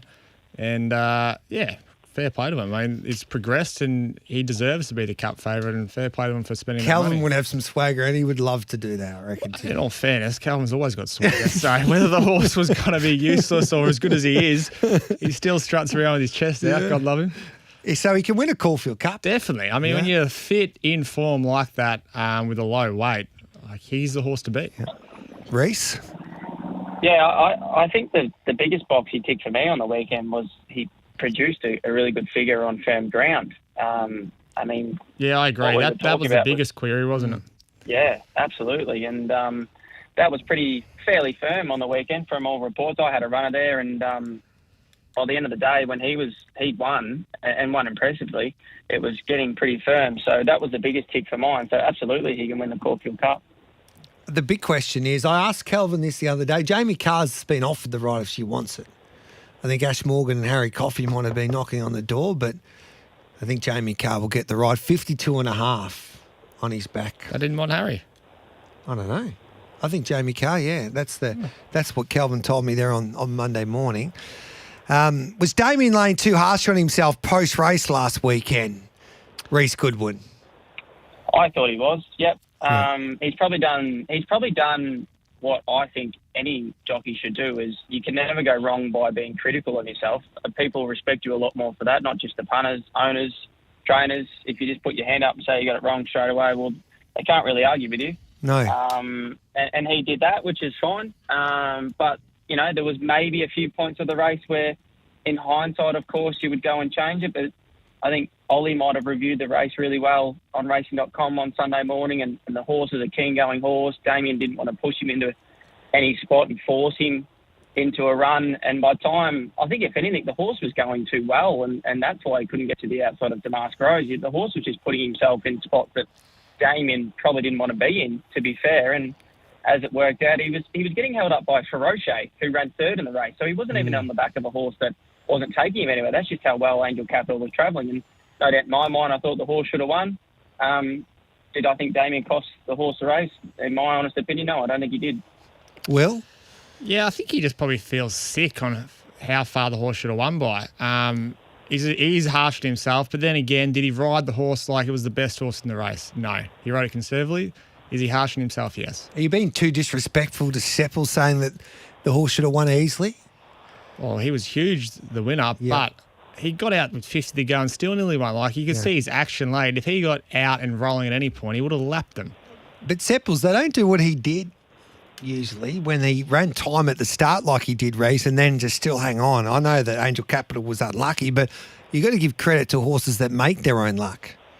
Yep, absolutely, yeah.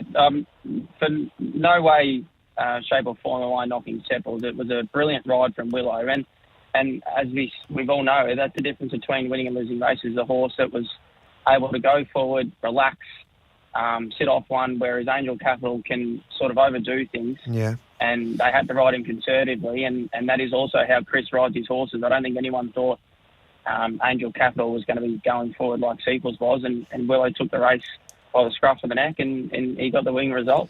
Can Tempted win a Golden Rose and get a strong 1,400 metres? She's the favourite. Deserves to be the favourite. There is a query there. I mean, you look at the half by Medaglia, couldn't go past 1,100. She was strong through the line the other day, but I guess you've just got to find out. There's nothing wrong with finding out. There's obviously the surround for fillies in the autumn over 1400, so if she doesn't get it this time, you can sort of map her campaign for the next 12 months, 18 months. Is it a query? Yes, but I think she'll get it and I think she'll win. Yeah. What about you, Reece? Well, I think I mentioned last week how excited I am about this filly. I'm all chips in for her. I think she's one of the next very good horses coming through, so I don't see it being a question mark. And, of course, Ethan was always going to stick with her, but Ethan getting down to 54.5, he's absolutely flying. He's doing the hard yards, and he certainly deserves another Group 1 win as well. Yeah, so it's going to be an interesting race. I'm looking forward to it. Do we need to get someone like Snoop Dogg? Now, Snoop Dogg's difficult to get, obviously, and they tried their very best, Moonee Valley, RV, and I think they went into partnership with Ladbrokes as well, and they just missed out on Snoop Dogg. But it would have been great to have an artist like him turn up to a race meeting like that at Moonee Valley. Do you think that we need to go down that path more in Victoria, Reece? You're not happy with Ben Allen? Well, Benny Allen does a great job, but... Did you end up working out what his top 3 songs are, G? No, not really. I sort of do, yeah. I'm getting there. What about, do you think we need to go down that path to get, like, new people to the game? Well, someone as big as Snoop Dogg, yes. We probably get too many opportunities to get someone from where he comes from to perform at a race meeting like that. I mean, he's over here to perform at the AFL Grand Final, so if we were able to give Manikato, it would be absolutely massive. I mean, in all honesty, I wouldn't be interested in going to the Manikato Friday night unless I had a runner, but that may have even lured me there. That's what I think anyway. All right then. Will? How's it going to hurt? Like, if you get someone as big as him to the race day, it would be significant news, to get new players there. Look, it's not going to hurt at all. If you can make it happen, definitely make it happen. I love Lady Shenandoah, but without intent, you can't take $2 even. I love Lady Shenandoah, but without intent, you can't take $2, even though she's so much better than these. Barrack Hill is the bet to make. 1 out, 1 back off a moderate tempo. Can't believe they had the balls to try and say the job didn't get done, and that's why they sacked him. This is regarding Ash Morgan. Can't get the job done. So can't get the job, don't, when the horse was clearly underdone and it knuckles at the start. So don't even let him get a chance to redeem himself, which is unfair, ridiculous. Skybird, a great option for an Everest. Will go very close Friday night in Manikato. And if wet in Sydney, we all saw what she did in the wet and the lightning. My understanding is if she finishes in the top 3, she'll get a slot in the Everest. Will she? Skybird, yep. Morning, Gareth. The VRC have those protocols for the Melbourne Cup enforced on Saturday Metro racing. They would have 3 horse fields run by a bunch of lefties who identify as seeing what is socially acceptable. That's from John. Your thoughts on the Melbourne Cup protocols? You need them there. Yeah. I get everyone understands what they're trying to achieve. Yeah. I think you need them. Local horse have to pass the same testing, don't they? Correct. Yeah. It's not just the internationals. Any winners for us?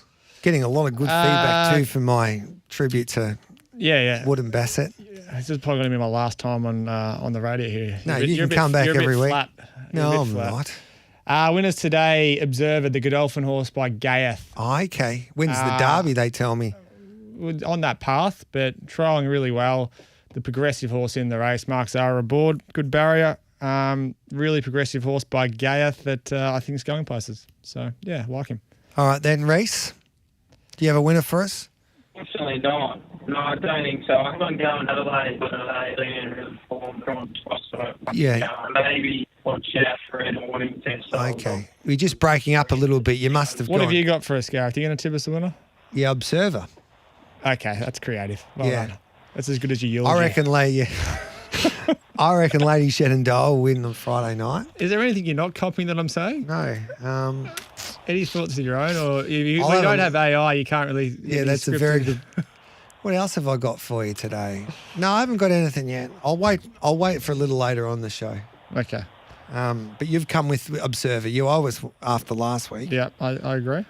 Golden Rose tipping tempted. Yeah, how could you not? She was brilliant the other day. In all fairness, the race panned out perfect, but the way she let down a lot of class. Very exciting. Good on you, mate. We appreciate you as always. Thanks. There's Gareth. Will Bourne, and good on you, Reece Goodwin. Thanks for your time as always. No worries. Thanks, boys. Have a good day. There's Love It or Leave It. Will Bourne and Reece Goodwin. We'll come back with trial time next. This is Giddy Up this Wednesday morning.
release tickets to Sportsbet Caulfield Cup Carnival from $40. Secure yours now before prices rise. Live across Australia on SEN Track. Giddy Up with Gareth Hall.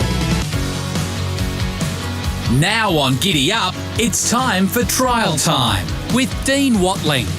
Always great to catch up with Dino for Trial Time. Good morning to you, Dino.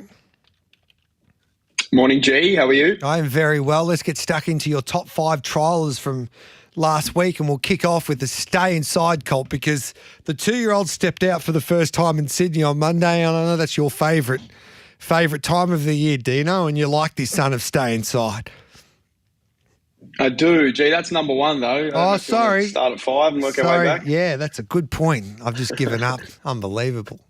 Chidiac is the first horse you want to take a look at, which is number 5. Yeah, another one of these horses, G, it's had sort of that tick over trial mid-prep, and off that looks ready to get back in the winner's circle. Debuted, first up this prep one impressively. Given 5 weeks off, G, so something's going to miss, maybe a temperature. Brought back with a trial, and then, if you remember, it was really good behind Monty Supreme and Husk there over 1,100 metres at Randwick. Probably rider error, got that horse beat, but Husk has come out to win since, G. Now, this horse has been back at the trials, really hot heat.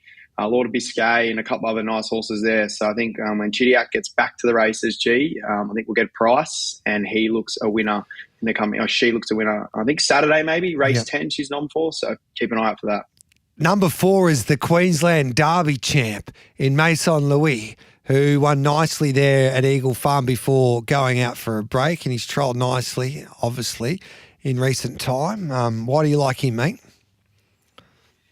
Yeah, I love his profile, G. Like you mentioned, he sort of rose through the grades exceptionally fast last prep, went from a Class 1 to a Group 3, then to a Group 1 Glory. So sometimes we see stayers come off that a little bit flat. I think he's gone the other way, 12 weeks off residual fitness, but his 2 trials have been great. The latest, he just skipped down the outside. So he's a horse. He's only had 7 starts, 4 wins.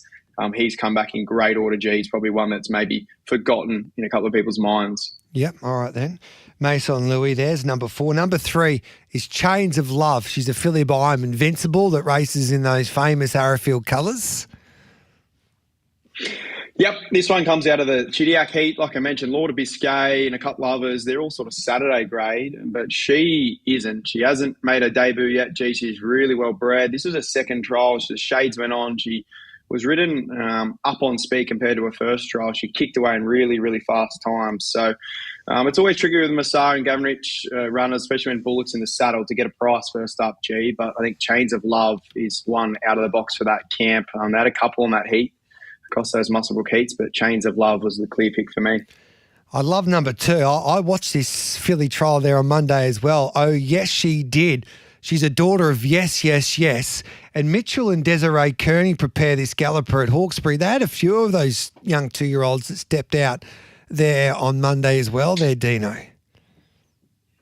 They did, G. Something that caught my eye looking at the fields, and obviously those silks, the red sleeves, black chest and the yellow stars. So obviously they've teamed up with a nice buy. I think they went out and bought sort of 12 or so yearlings last year, and they got 6 or so to the first 2-year-old. So props to them. That's achievement in itself. And of the pick of their lot, Oh Yes, She Did was clearly the one for me. On a morning, G, where we saw a lot of the dominant winners land on speed and kick away, she was the one filly I thought that was tucked in behind, probably showed a little bit more maturity than most and slid off heels and then came over the top. I don't think that was the profile you wanted for that morning, but she did it really, really well. So moving on to the gym crack next week, I think she's clearly the pick of the fillies, and excited to see Mitchell and Desiree Kearney there with a stack of impressive early 2-year-olds. We might get Mitchell or Desiree on in the next couple of weeks or next week or so, because I don't think too many people know too much about this training combination.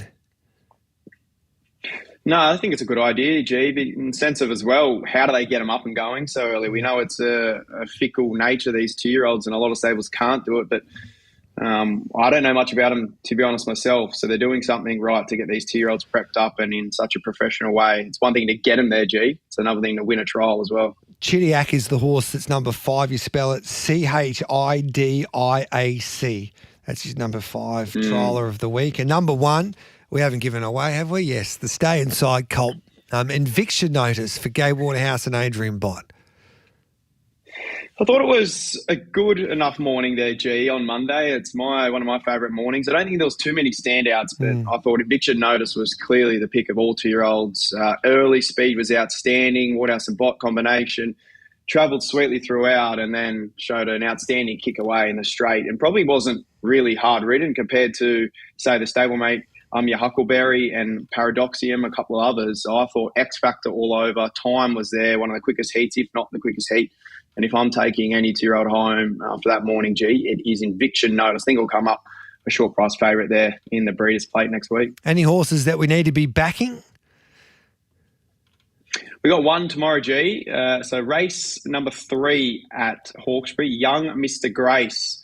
Really nice debutant. Brad Whittup, he's a terrific first-up trainer. Dylan Gibbons, G, underrated.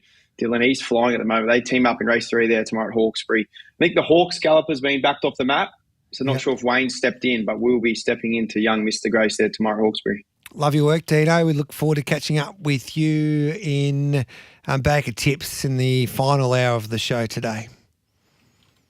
Looking forward to it, G. Let's catch up now with Matty Morton, who joins us with his top 5 triallers from last week, and he's with us now. G'day, Matty. Good morning, Gareth. Good morning, listeners. Now, we'll start with number 5, Head and Heart, this one for the Ledgers.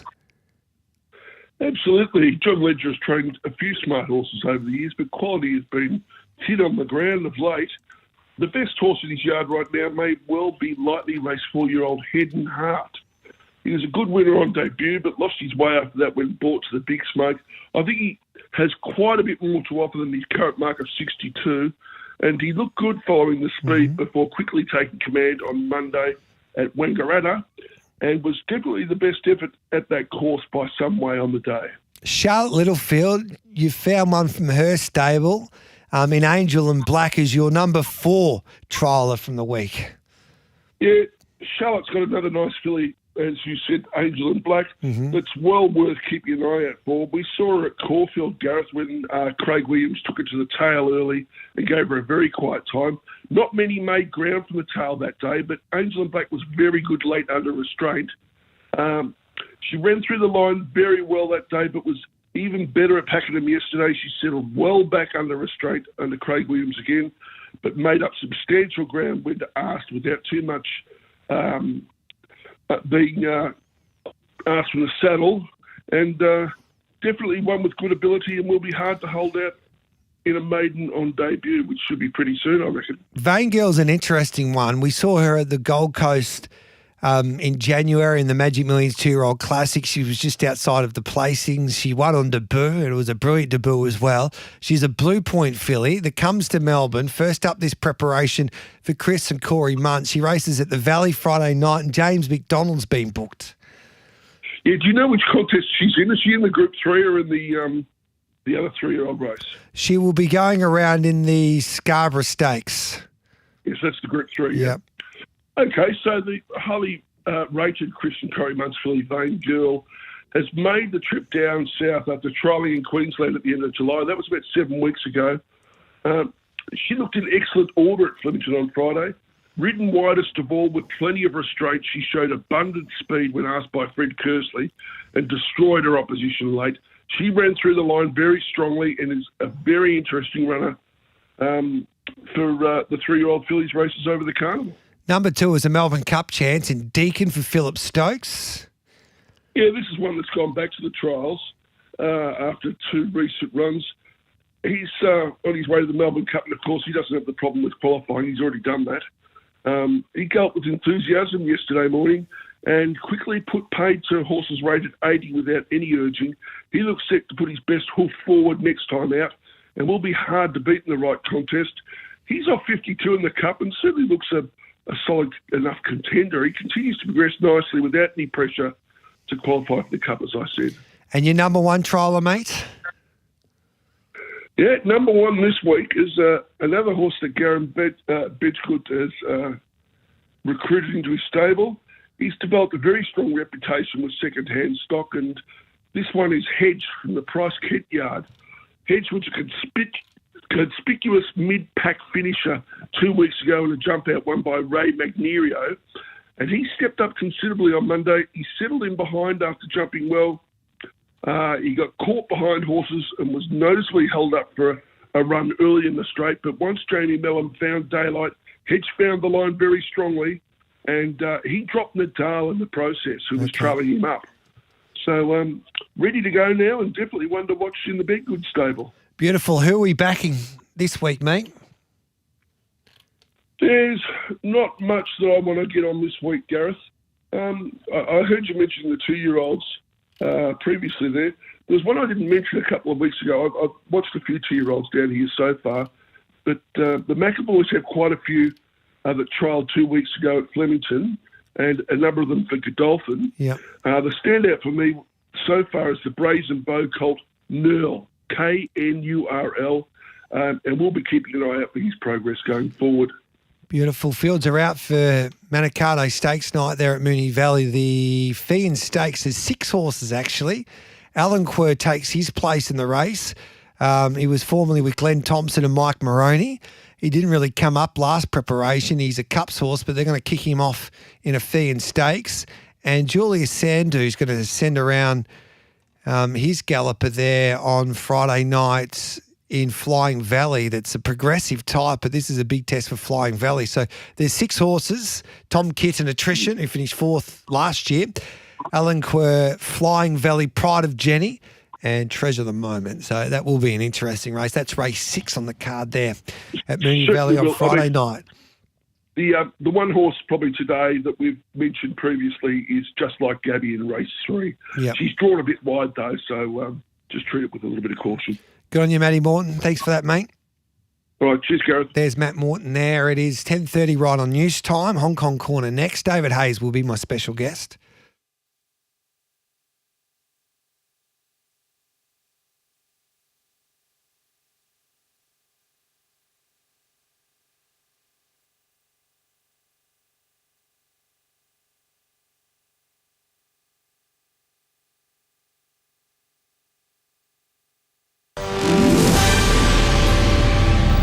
Powered by Signet, making SEN News headlines. Another major bank to axe jobs. 200 Westpac bank tellers across its branch network are going, replaced by a concierge who will help customers use the bank's app. Earlier this month, the NAB and ANZ announced hundreds of job cards. Caught today from Melbourne man accused of indecently assaulting a female passenger on an international flight from the US. Talks have officially been locked in between Anthony Albanese and Donald Trump at the White House in a month's time. And today is World Cancer Research Day. Coming up next, sen.com.au sport. New Bombers president Andrew Welsh has spoken to SEN, fresh from being voted into the role after David Barham stepped aside. He's getting right down to business. I'm actions, man. Actions will speak louder than words around how we go about it. But I'm very comfortable that we've got the right foundations there to continue to move forward, but we've got a lot of work to do. He's also confident Zach Merritt won't be leaving.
First release tickets to Sportsbet Caulfield Cup Carnival from $40. Secure yours now before prices rise. Live across Australia on SEN Track.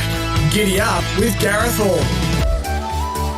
On Giddy Up, the Hong Kong Corner. For the latest on Hong Kong racing, go to hkjc.com. This is the Hong Kong Corner here on a Wednesday on Giddy Up. It's 10:33. We'll get to David Hayes in just a minute, but we're thinking of everybody in Hong Kong at the moment, including David who's about to join us, because Typhoon Regasa is about to hit Hong Kong as we speak, so winds will reach around 220 k's. So it's a lockdown in Hong Kong at the moment. There's no racing in Happy Valley, and David Hayes is ready to go. David, hello to you. How are you coping with all of this? Can you just paint the picture for us? It's a pretty spectacular storm coming through at the moment. Everyone's confined to quarters, and we're just watching it unfold. I wouldn't like to be near the coast at the moment. I'd say it would be pretty hairy. No, so what have you been told? What can you do and what can't you do? Well, basically, the horses have just been fed, and everyone, they're just locked in their boxes like we're locked in our houses. Yeah. So the whole city is just shut down. Yeah, and how do the horses cope with all of this? They cope pretty well. The stables are very secure, very safe. They're just a bit fresh when they come out of the lockdown. Yeah. Hopefully tomorrow afternoon would have passed and there'll be business as usual, but they would have had a couple of easy days. Yeah. So how long will this last for, this storm? Normally it's about 12 hours really bad. Mm-hmm.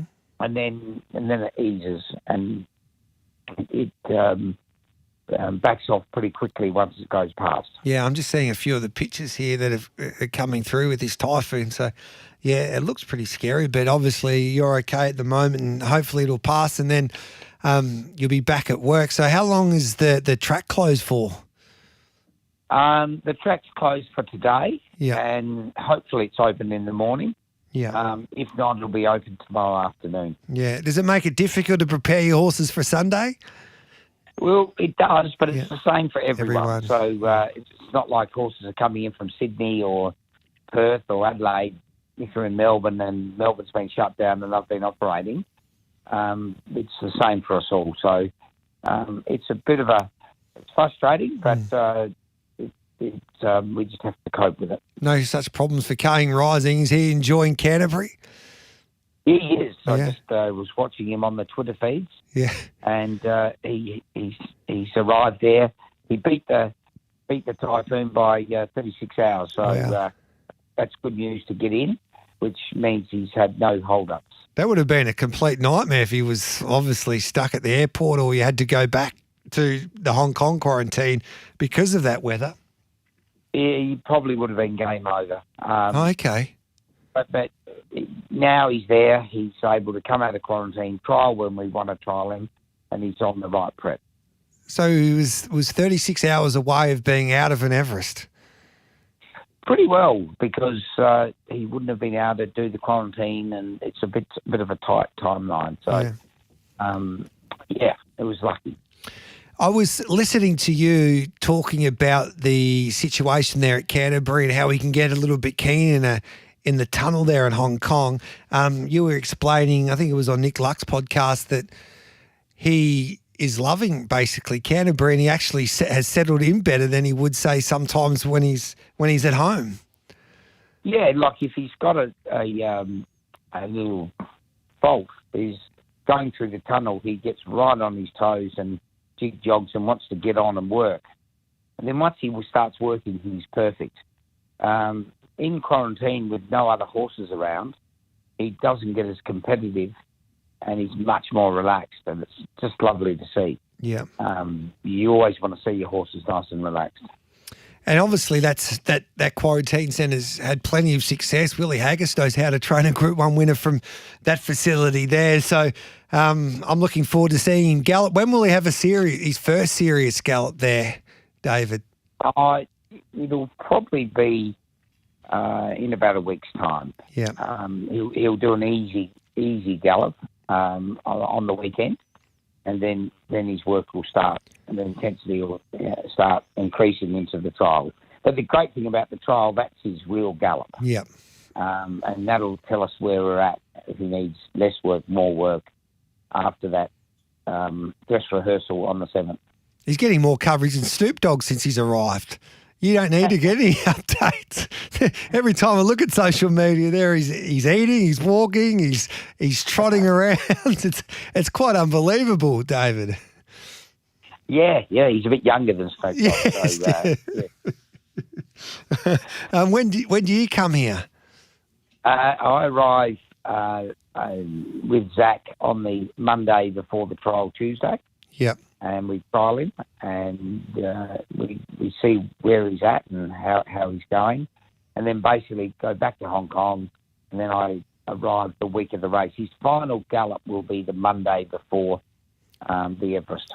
How do you go about not seeing him every day? You're sort of out of like you don't have you talk to your team in Sydney and all that, but do you feel that do you find that difficult when they're that far away, especially a horse like King Rising? It's not as hard as you think with all the social media and the apps. They basically, I see him eating, I see him walking, I see him rolling, I see him, everything he does, they film. So hopefully he doesn't do too much wrong. No. But I'm looking forward to seeing him, I must say. Yeah. You happy with the start of your season? 4 winners already? Yeah, it's been a good, solid start. I think my stable will get stronger as each month builds up. I'm running a lot of the old boys at the moment, and to make room for the new boys. So I'll probably have better depth of runners October, November. Yeah, and you won't. Yeah, it's hard. It's hard to get another King Rising. He's a once in a lifetime horse. But is there another horse that could be your next star? Basically, that we don't know too much about that you like, that has been at Lindsay Park and has arrived now in Hong Kong? I think Ruby Lots is a pretty emerging good horse. He sort of won it from 1,000 metres and got right up to 2,400 metres. Group 1 last year, ran second. I would say I'd keep an eye on him. I'd say if he was in Australia, he'd be a genuine weight for age horse. And we're having a good laugh with JD. He came in the studio the other day, David, and he was talking about the time that they trialled King Rising a few times. Do you remember the phone calls after those trials and the message to you? The message after the second trial is, I think he's pretty good, Dad. and I said, well, that's good enough for me. And we zipped him up here because we had the owner is a big owner in Hong Kong, and he's the right horse with the right owner.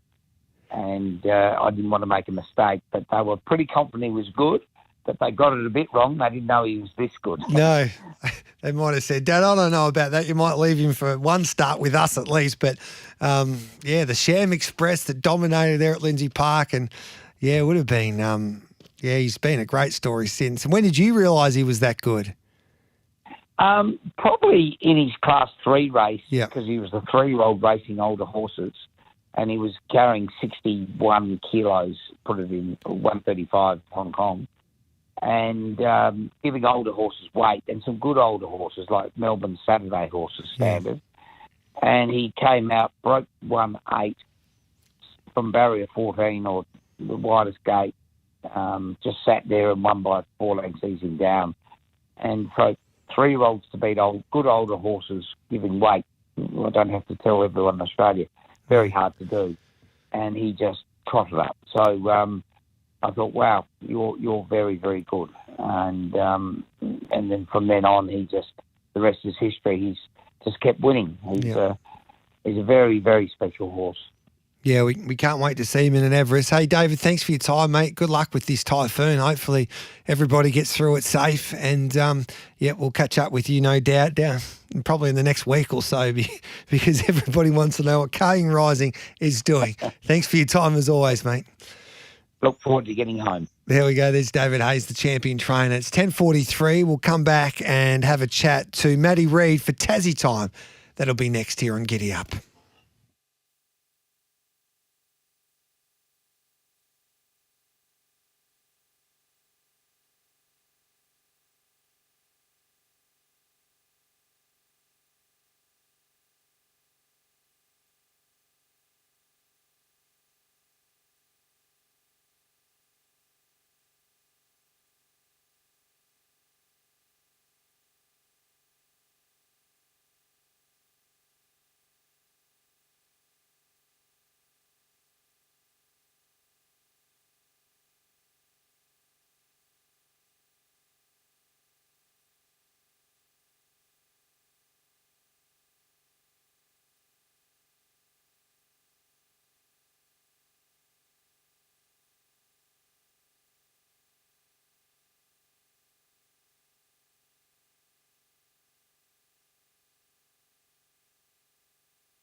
First release tickets to Sportsbet Caulfield Cup Carnival from $40. Secure yours now before prices rise. Live across Australia on SEN Track. Giddy Up with Gareth Hall. Welcome back. This is Giddy Up, and it's time for Tassie's Time. Matty Reid joins us. Snapper. G'day, Snapper. Morning, Jay. I forgot to pull you up last week, and I apologise for this, but can you explain to me how the Inevitable didn't make it into the top 3 when it came to being the horse of the year in Tassie, the late great, the Inevitable? Yeah, he was there or thereabouts. So, I mean, it probably speaks to how deep the field was, G. I mean, he had to beat out the Launceston Cup winner. He had to beat the overall horse of the year, who was Jiggy's Miss Truth, who won 2 Group 3s, and Gerazo, who had a magnificent campaign that resulted in a listed win, a carpet charge, and I think 7 overall. So I think he was probably 4th in the overall voting. On any other year, he certainly would have been one of the finalists, that's for sure. Interesting. Anyway, it's great debate, really, at the end of the day. It always is, and a really nice tribute from the great Colin McNiff on the night to the little champ about the Inevitable, and of course what a sad day it was on Launceston Cup Day. But reflecting on the positives of the night, Gigi's Miss Truth. Yes. She got three crowns on the night. Of course, the overall horse of the year, the 3-year-old that she was always going to win, and she was voted the leading Tasmanian race mare or filly as well. So she jumped out at Cramden yesterday. The reports are, and I watched the footage, she ran okay. Ben Mellon rode. Apparently she didn't love having the crossover on for the first time, so she might go back to the jump outs again, have another look there, and I think the plan is to kick her back off on the 11th for the race at Caulfield. Hey, mate, you were right on the money with Saini Girl. She was very good in a Jim Maloney there on Saturday. She was, wasn't she? I mean, the speed was clapped on to set it up for one to come from the back. But, I mean, Craig Williams had to sort of circle the field from barrier 10. He went all the way back and had to come around them, and the winner did save a bit of ground up the inside there. So, look, I think she fits in. I don't think it's sort of a vintage 3-year-old filly crop. So she goes to the Edwin Matterfold next Saturday week at Flemington, and I think Connections are still very hopeful that she can make her way to the 1,000 guineas, and I don't think she'd look out of place based on what we've seen. Yeah, I reckon you were right on the money. She's definitely a chance in those races if she can reproduce what she did there on Saturday. And then this is the final Devonport meeting on Sunday, and then I can't wait to see racing back under lights there at Launceston.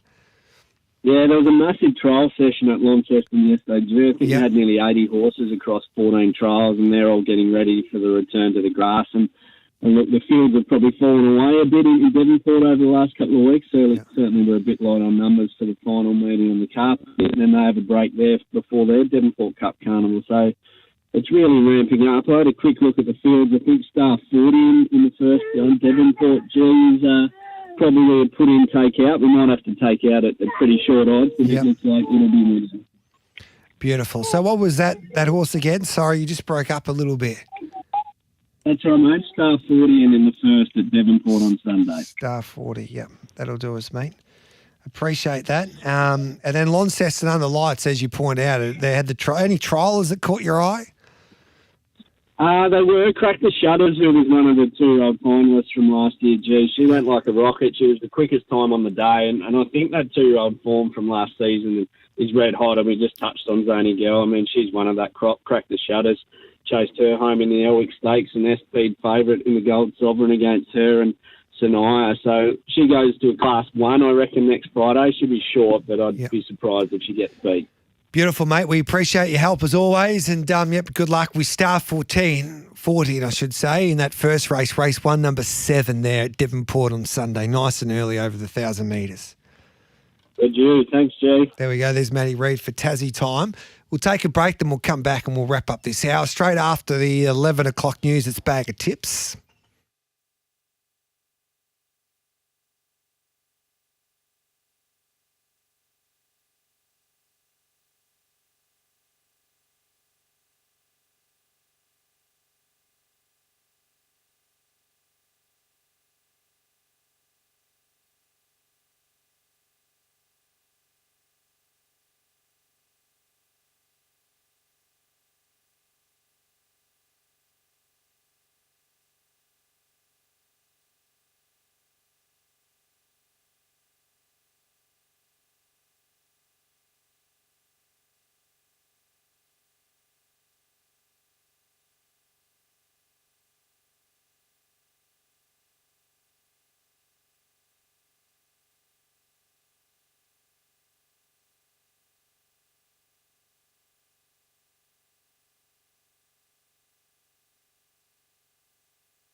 First release tickets to Sportsbet Caulfield Cup Carnival from $40. Secure yours now before prices rise. Live across Australia on SEN Track. Giddy Up with Gareth Hall.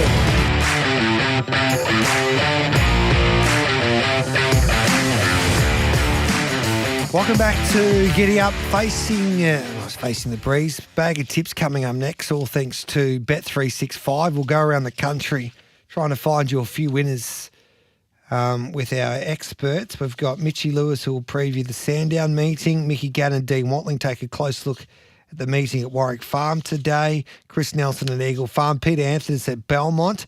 Mark Clayton takes a look at Cambridge as well. And Darren Carroll and Amanda Rando will give their trot tips. We'll get a track update as well there at Sandown. If you've got a question for any of our experts, let us know, 0499 736 736 to join our conversation. Wasn't Kane Rising lucky to get out before the typhoon? One of our listeners has just texted in. Yes, it sounds like he was. 36 hours was the difference there. If the typhoon arrived a little earlier and he was stuck there in quarantine, he probably doesn't take his place in an Everest because of the situation with quarantine and the time that he had up his sleeve by the time he would have had to arrive in Sydney, and it wouldn't have worked out. So we are very lucky that typhoon, and we wish everyone the best of luck with that typhoon in Hong Kong, but it was lucky that it came when it did and it didn't come a little earlier.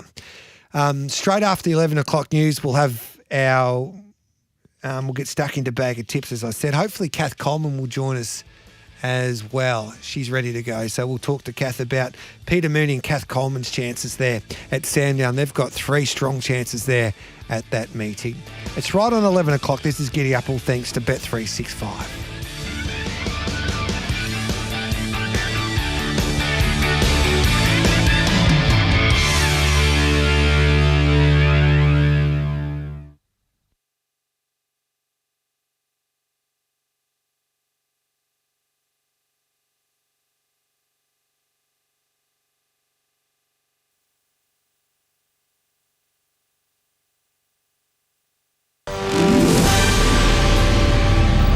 Powered by Signet. Good morning. I'm Nath Gardner with SEN News. Brisbane players will touch down in Melbourne this afternoon. It's giving the Lions 3 days to acclimatise to the Victorian capital ahead of Saturday's grand final against Geelong. Lions CEO Sam Graham spoke earlier to SEN. To reach another grand final and give us a chance to go back-to-back is one that's really exciting and one we don't take for granted, but we'll give it our best shot on Saturday. The US President issued a scathing attack on world leaders during his speech at the UN General Assembly in New York, criticising migration and green energy policies and also calling the United Nations a feckless and corrupt global force. While during Donald Trump's speech, his teleprompter broke that led the president down a bizarre track. And I'm really good at predicting things, you know. They actually said during the campaign they had a hat, the best-selling hat. Trump was right about everything. And I don't say that in a braggadocious way, but it's true. I've been right about everything. I'm really good at this stuff. Just a little of what Anthony Albanese has to look forward to. The PM has locked in a meeting with Donald Trump meantime, the pair to hold a face-to-face in the White House on October 20. Briefly, dozens of Victorian police are heading north, lured by a $20,000 relocation bonus from the Queensland Police Force. And the red swimsuits are returning. A Baywatch reboot series, 12 episodes all up, will air on Fox next year. Coming up next, sen.com.au sport. It's a wait and see for Lachie Neale on whether or not he'll play in Saturday's grand final against the Cats. The Lions co-captain needs to get through a full training session tomorrow as he races to return from a calf injury. And in cricket, the One Day Cup continues with South Australia hosting Western Australia today. The Redbacks have won the toss and chosen to bowl. WA after 5 overs were none for 24.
First release tickets to Sportsbet Caulfield Cup Carnival from $40. Secure yours now before prices rise. Live across Australia on SEN Track. Giddy Up with Gareth Hall. The Giddy Up bag of tips for Oz Equipment Rentals. Supplying equipment to the construction, mining and roadworks industries. OzEquipment.com. Time to find you some winners with Bag of Tips. It's never ordinary when it's brought to you by Bet365 for free and confidential support. Visit gamblinghelponline.org.au. The Ultima Hotel in the heart of the Mallee, just down the road from Swan Hill. Swing by for a cold beer.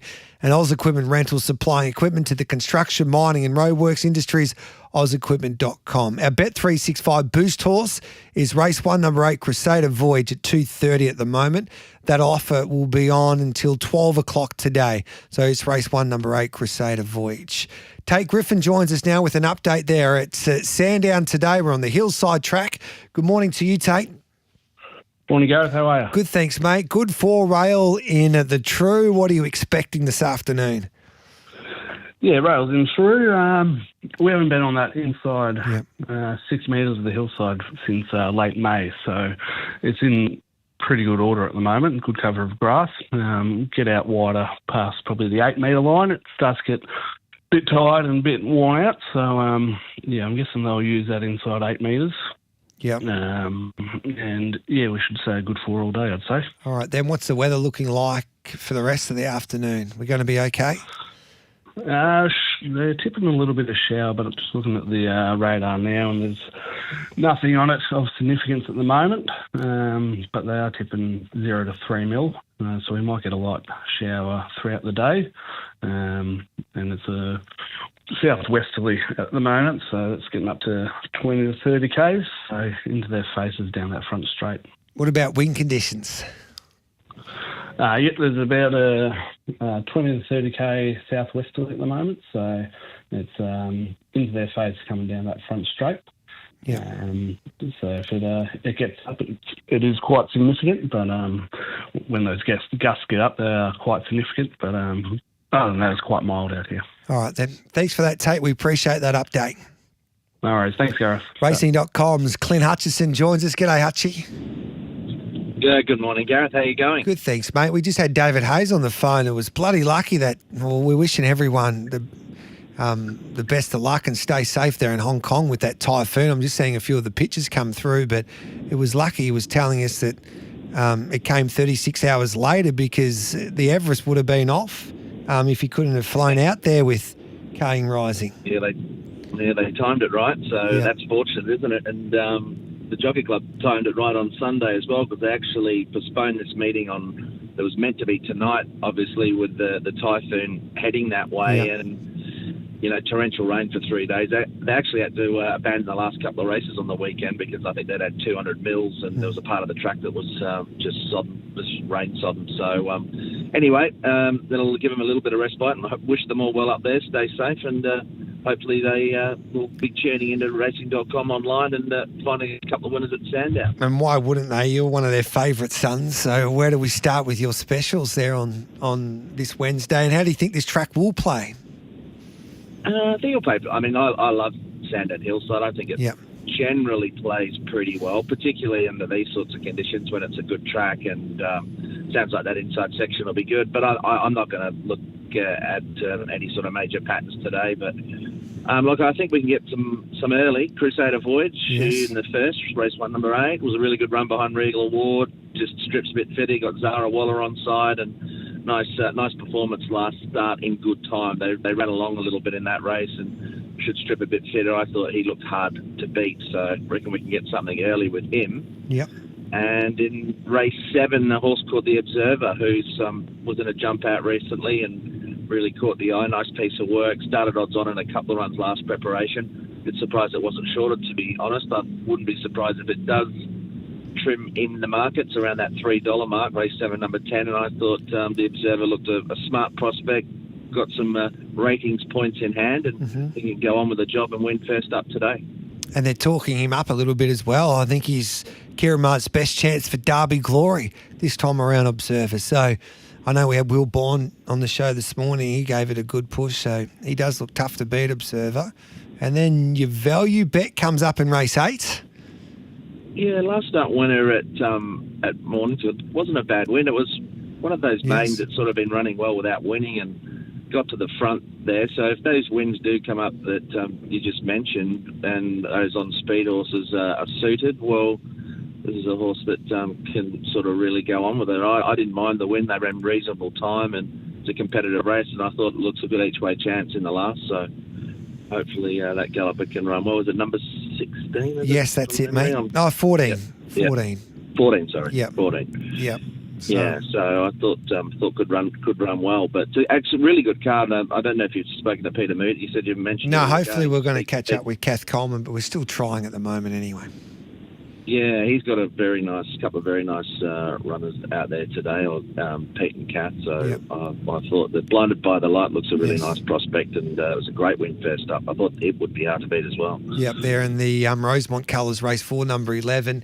And it's a great time of year, mate. Football finals. We've got the Melbourne Storm playing Friday night, the grand final Saturday. We've got the Valley Friday night. Good meeting at Sandown on grand final day as well. It doesn't really get any better. No, it's super, isn't it? It's a great week, and looking forward to the final. I'm doing the Manikato meeting. So what have you made of that early doors? Oh, look, I haven't had an opportunity to really go through it, but I don't mind the draw for Lady Shenandoah. She'll probably get back anyway. You'd rather that than be draw 1, 2, 3 where she's going to be locked away. So she deserves to be probably top of the billing. But T Barrack Hill's been good. Yeah, and he's a pretty hard one to knock, but I haven't gone right through the field yet. But it's going to be a nice little race, that's for sure. What do you make of the Fiend? It's going to be fascinating to see what Pride of Jenny does and how they handle that from a tactical perspective there. It's a 6-horse field in the Fiend Stakes, so they got a couple of extra there that jumped aboard in that race. She's exciting for racing. It was one of the great moments last year, wasn't it, when she, Matt Hill's call, he said she's 10 in front, and the crowd sort of really got behind it. Treasure the moment. I mean, how can you knock her? I mean, she's an absolute superstar, and I know she's had the setback, but they wouldn't be going to the races if they weren't happy, and they can get over that type of thing pretty quick, and the form around it just keeps stacking up, doesn't it? I mean, all the horses in behind them come out and won. Yeah. No, looking forward to Friday night. It was one of my favourite meetings I attended last year anyway, so I'll be back this year. Looking forward to seeing you with Jules Valance, and is it Timmy Yateman as well this Wednesday? I think Kate Watson and Jules will be there doing our best. And who's your tip, Gareth, for the footy final? Who's your tip? I'm a Brisbane supporter, mate, so I'm with the Lions. I think we'll win. I was more confident last week than I am this week. But I just think we got the best side, regardless if Lockie Neal plays or not. So they gave up all of their tricks anyway in the semi-final, so we know what they're going to do anyway, Hutch.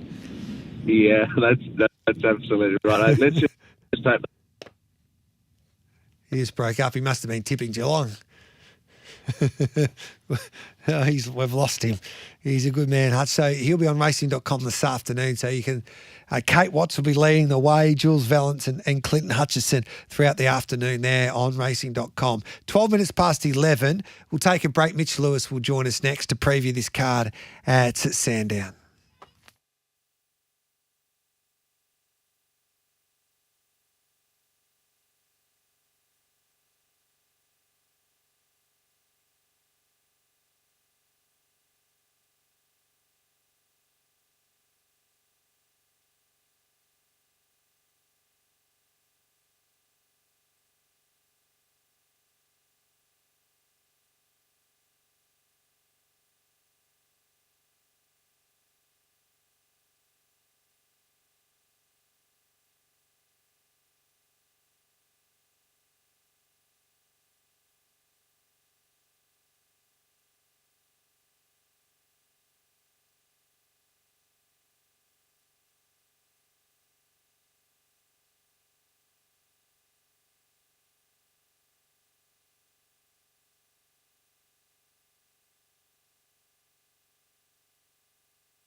release tickets to Sportsbet Caulfield Cup Carnival from $40. Secure yours now before prices rise. Live across Australia on SEN Track. Giddy Up with Gareth Hall.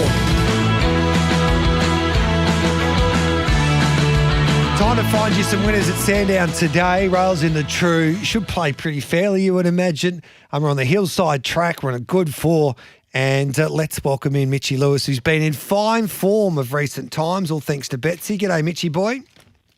Yes, morning, G. What do you make of this car to Sandown today? Yeah, pretty even betting program, I think. There's not too many shorties in some of these races either, so I think if you're getting a few right, you'll have some good value about you. And yeah, you touched on it there. I think a nice even Hillside track, so good little Wednesday meeting. Looks a lovely race for Crusader Voyage. Clint Hutchison made this horse his best of the day.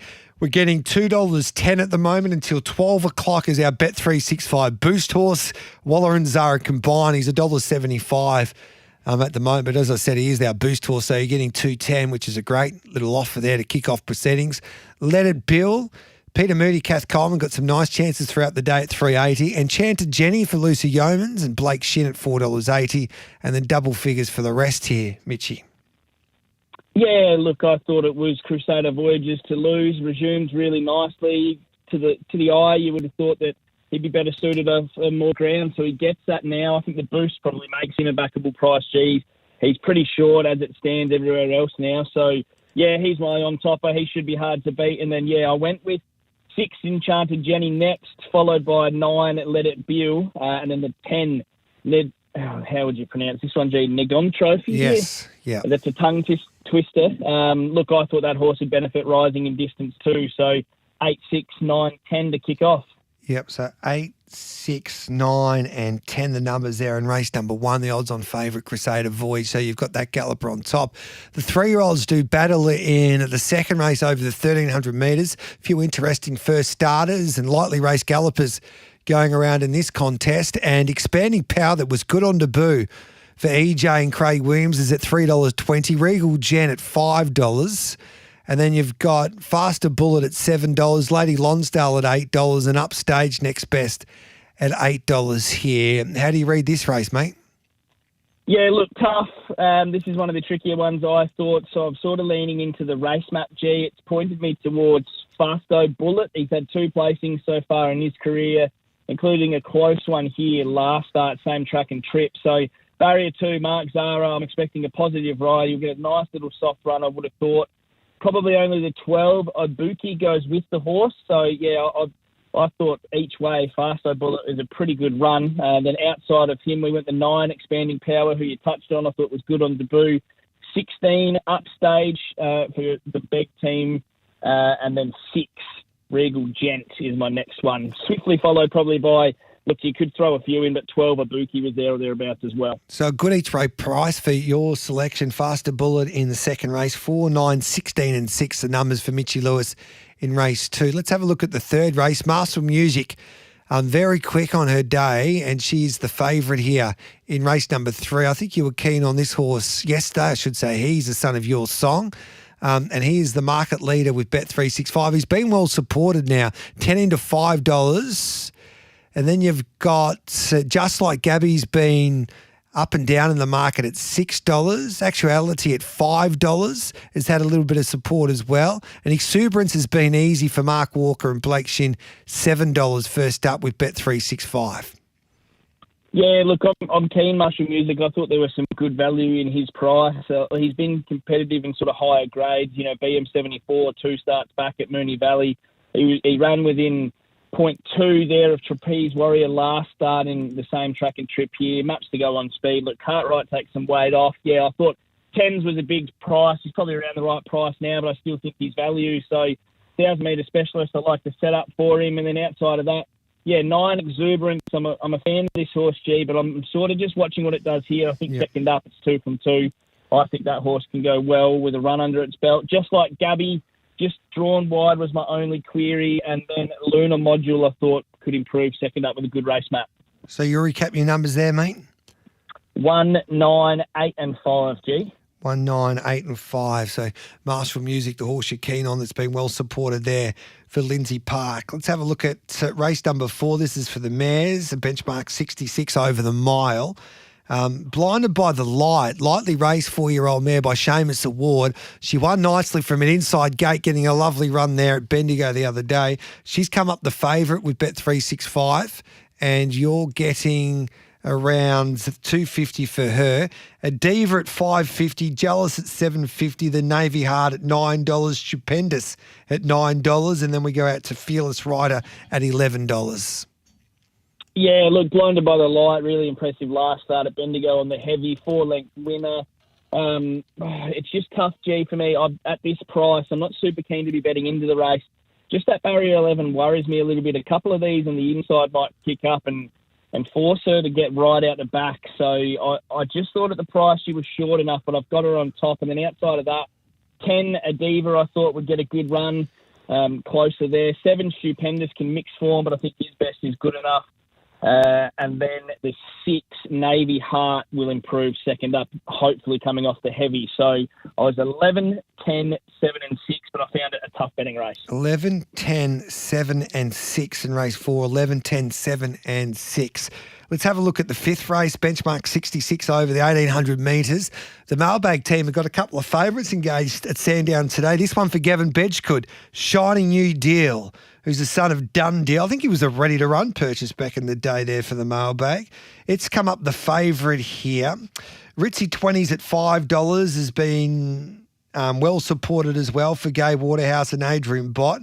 His Finest Hours also had some backing today, third up this prep at $7.50. Then Move On In around that $9 quote. Perfect 10 under double figures as well at $9.50. This will kick off the quaddie at Sandown today, Mitchie. Yeah, I've got a few in the quaddie here to kick off, G, but the one that I was keen on, I thought had a forgivable first up run, was the 7, Leon Troy. I thought didn't appreciate the heavy, didn't really look like to travel all that well, should be better for that run. Dropping in weight here slightly, second up in trip, I thought were all sort of box tickers. He's on the drift a little bit, but I'm probably happy to play him as an each way. Just now he's getting out to that sort of bigger price. And then, Shiny New Deal, respect that. That's my next pick. The wider barrier, and if the horse would prefer a bit of sting out of the ground was my question. And then outside of that, we went the 1, Move On In, first up, who I think could be a talented type G, but just needs further. Look for it to hit the line. And then the 9, His Finest Hour, next. What numbers would you have in the quaddie there? So you got 7, 5, 1 and 9. Yep, and I've thrown the 4 in as well, Ritz 20s, just in case it gets a soft lead for Waterhouse Bott. Let's have a look at race number 6 over the 1,300 metres, a benchmark 66. A host of scratchings here in the second leg of the quaddie. 1, 2, 3, 4, 11 and 12 all come out here. Your favourite, Blue Hawaiian, very consistent this preparation, doesn't know how to run a bad race, Benny Mellon writes. Perfect Picture is at $4.80. And then you got Chewing Gum is an interesting gallop. Inside Gate, that's some backing for Lindsay Park at $8.50. Sky Sister first up for Mark Walker and Blake Shin at $8.50. Then big prices for the rest here, Mitchie. Yeah, look, it's changed a little bit, the race map now with the scratching. Blue Hawaiian, geez, I thought he was short enough. I know he's stitched a few of us up a couple of times, being well in the market and just bowling short, and probably same for the 15, Tornell. So I thought there was a little bit of value in the 8, Perfect Picture. He gets some weight relief there with a claim. He's third up, fitter now, so I've given him a chance there at the value, but obviously did throw in the 16, Blue Hawaiian. Then we went 10, Chewing Gum, who could improve, and the 15, who I touched on, Tornell. Sometimes you get burned a couple of times with those horses, but I've thrown them in anyway. So 8, 16, 10, 15. Anything else that we should be adding to the quaddie? I'm keeping just on those 4, G. I think one of those should get the job done. Like the confidence there. Many say this could be the good thing of the day on his way to a derby. Observers first up for Kira Mark, a Dolphin galloper, so first up for this stable. He's into $2.90 now. Regal Might at $5.50. And then we go to the Belmont Gangster at $7.50 for the Freedmans that resumes from a break. Sugarcoat's kept safe at $7.50. Barbaric Lad is at $12 here. How do you assess this race?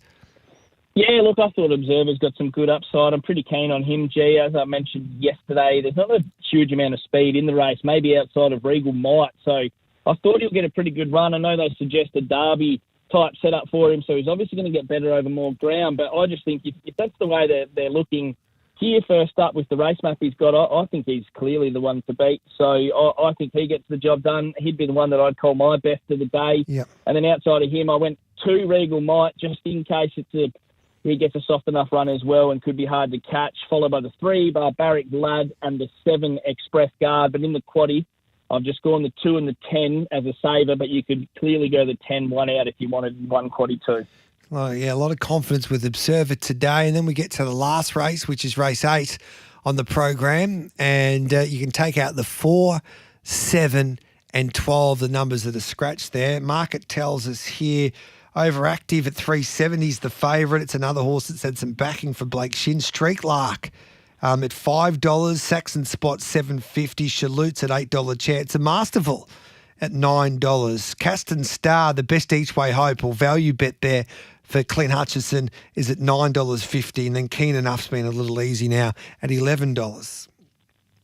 Yeah, 15 Street Light, I thought it was really handy in her first prep. She came back recently at Bendigo. She was well supported in the market, mapped to get a good run, but didn't really look like she appreciated that heavy track. So gets a more suitable ground conditions here today. Barrier 13 was maybe my only little knock. I might have been a lot keener if she had drawn a bit softer, so she might need some luck, but I think she can bounce back and certainly improve off that first up run. 2 Masterful, I think he gets the right run, helped with a weight claim. 5 Overactive, the favourite thrown in there, and the 10 Saxon Spot coming off a win there at Geelong last start. So repeat your numbers again, mate. 15, 2, 5 and 10, and they'll be the only 4 I throw in the quaddie as well. So beautiful. 15, 2, 5 and 10. What about your best bet on the program? Your best bets on the program, and then I'll read out your quaddie. Yeah, best bet. So race 7, number 10, Observer clearly is going to be the best for me. I liked its chances. I sort of thought then if we go back early in the card, race 2, number 4, Buster Bullet is an each way play there. And then race 3, number 1, Marshall Music would be my next best. So your best bets, race 7, number 2, Observer. Race 2, number 4, Faster Bullet there for Greg Urell. And then race 3, number 1, Marshall Music there for the Hayes boys and Lukey Cartwright. Quality numbers for Mitch Lewis today at Sandown. 7, 5, 1, 9, 4, first leg. 8, 16, 10 and 15, second leg. 10 and 2, third leg. But if you like, and you want to be brave, just take Observer 1 out. And then 15, 2, 5 and 10 in that final leg. Thanks to Betsy, mate. Do you have a couple of winners with your best bets there at Balaclava today in South Australia? Yeah, look, the best that we mentioned yesterday, race 3, number 13, Oakley Miss. She opened up around 260, 250, was very well supported. So hopefully do some shopping there, but she drifts out a little bit or you can get a boost. I think she's the one to beat. And then race 2, the other one we were keen on, 12, So Polite. The race has just lost a fair bit in scratching, so we've lost a little bit of the price, but I'm still happy to take it on versus the Debutant Common Interest. So the 2 best bets come in those races 2 and 3, the 12, So Polite, and the 13, Oakley Miss. Good on you, mate. Thanks for that, Mitchie. Have a good day. Thanks, mate. Good luck, listeners. Have a good day. There's Betsy's Mitchie Lewis, who does a great job. 11:31. Let's take the news. Then we'll come back and we'll preview the Sydney meeting.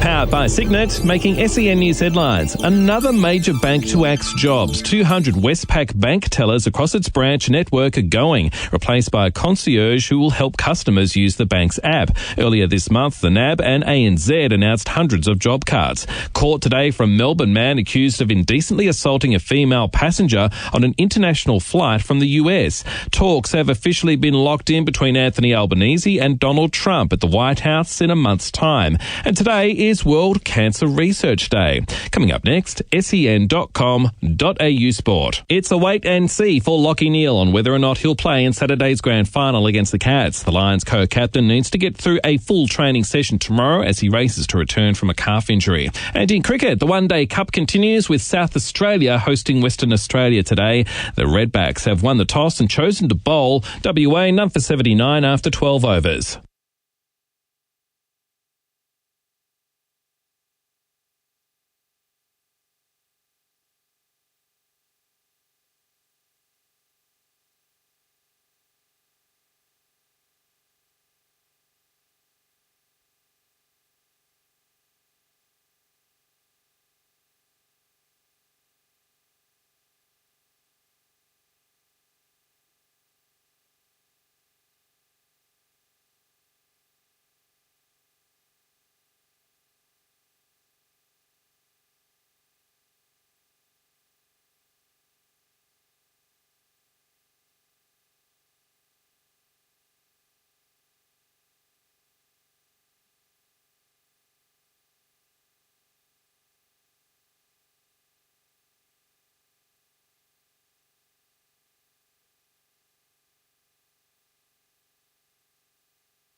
First release tickets to Sportsbet Caulfield Cup Carnival from $40. Secure yours now before prices rise. Live across Australia on SEN Track. Giddy Up with Gareth Hall.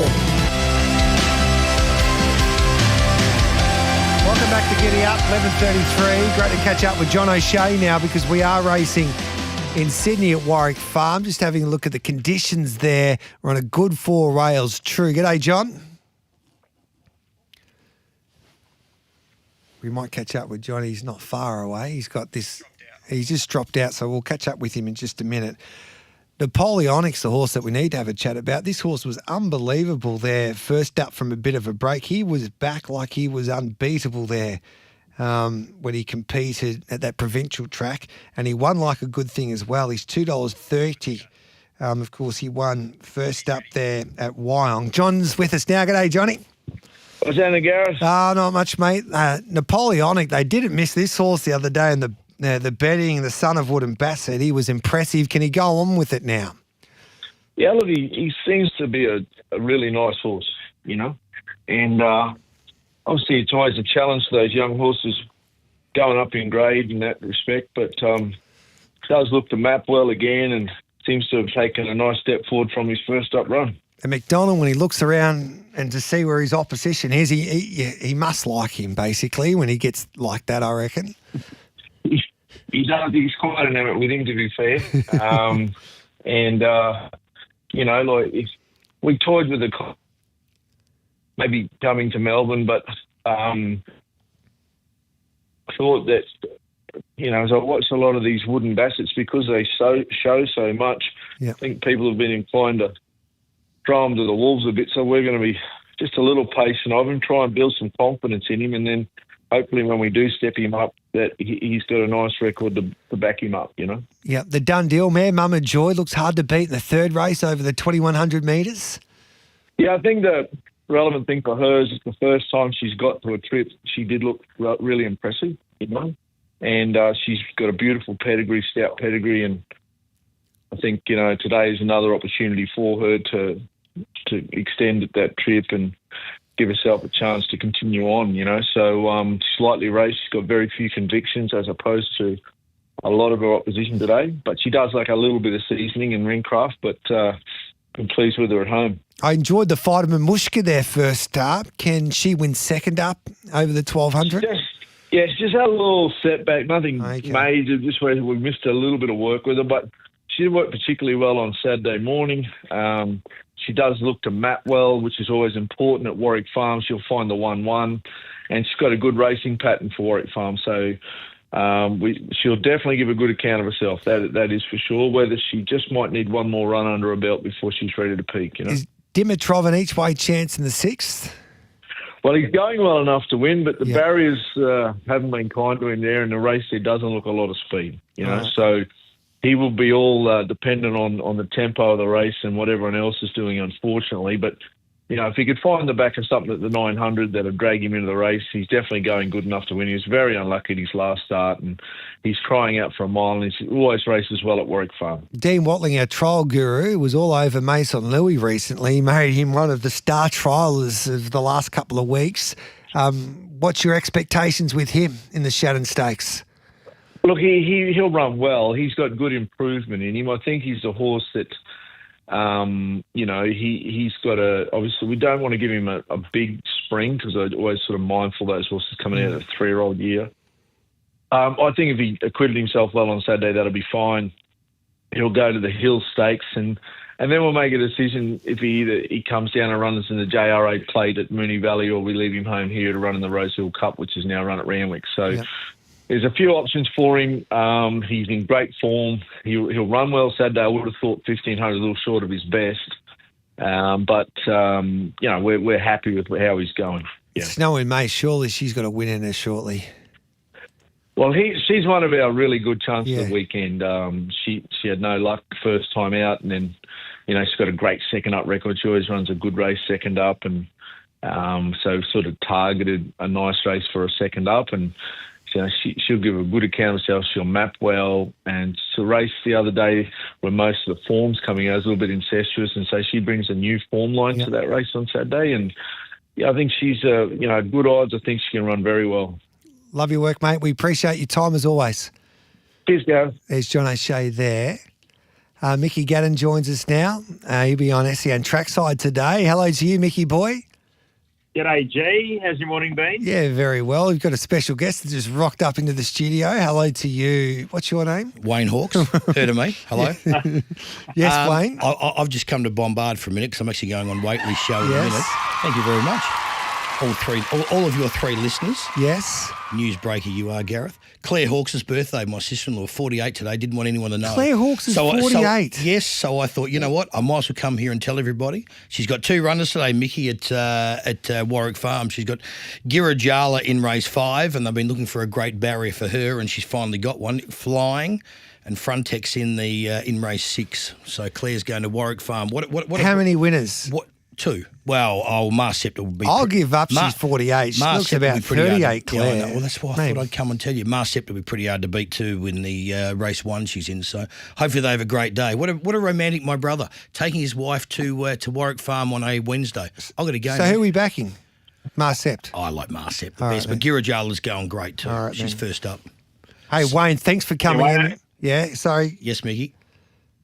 Girajala, big chance. Yeah, well, she's been drawing bad barriers, so we've been scratching her every time, waiting for a good barrier, and she's a great chance. And Marset, we did think she'd win first up the other day at Canterbury, but what happened was it was a horrendous track that was about a heavy 29, so it's a chance today on a good deck at the farm. Nepotism? Yeah, he's drawn well. Gee, it's a race, isn't it? You know what? There's no excuses though. No, they're all Group 1 quality. There's not a horse that should not be in that race. So it'll be a super day on Saturday. Devil Knight will probably win. No, Devil Knight's not running. Oh, isn't he? No, he isn't in the field. Where is he? I've got to go on Waitley's show. See you boys all later. Right, bye. Hey, Mickey Gadden, what do you like at Warwick Farm today? Thank you, Wayne. Gotta love that. Let's go to. We'll take you to race number 2. I think Napoleonic is a horse with plenty of ability, and the spruik's has been enormous. So, not that we're that way inclined to always cop the big push and the big spruiks, but what the horse did at Wyong was pretty good. We ran some of the best closing sectionals of the day, and it's a good indicator that the horse has ability. It's been off the map, and suspect to get the job done here in a race that's fallen away. They'll go forward and sit on speed and be very hard to beat. Race 2, number 6, Napoleonic. Race 4, number 9, Winston Hills. This is a little bit of an easy race. Saturday company now. Wednesday company now from Saturday company. And this sort of stalks the speed, I'd say, midfield. There's enough of it, but not heaps. And Jason Collett will be able to get close enough on the home turn. And I'd suggest that Winston Hills should prove good enough here behind some better horses on the Saturday grade. So race 4, number 9, Winston Hills. And I'll take you to the last exclusive artist. Progressive enough tyre, it's been really well back. Wow, wait, looking at that now. It's $3. The price is it, gee? $3.80 or something like that. It was close enough for $5.50 this morning.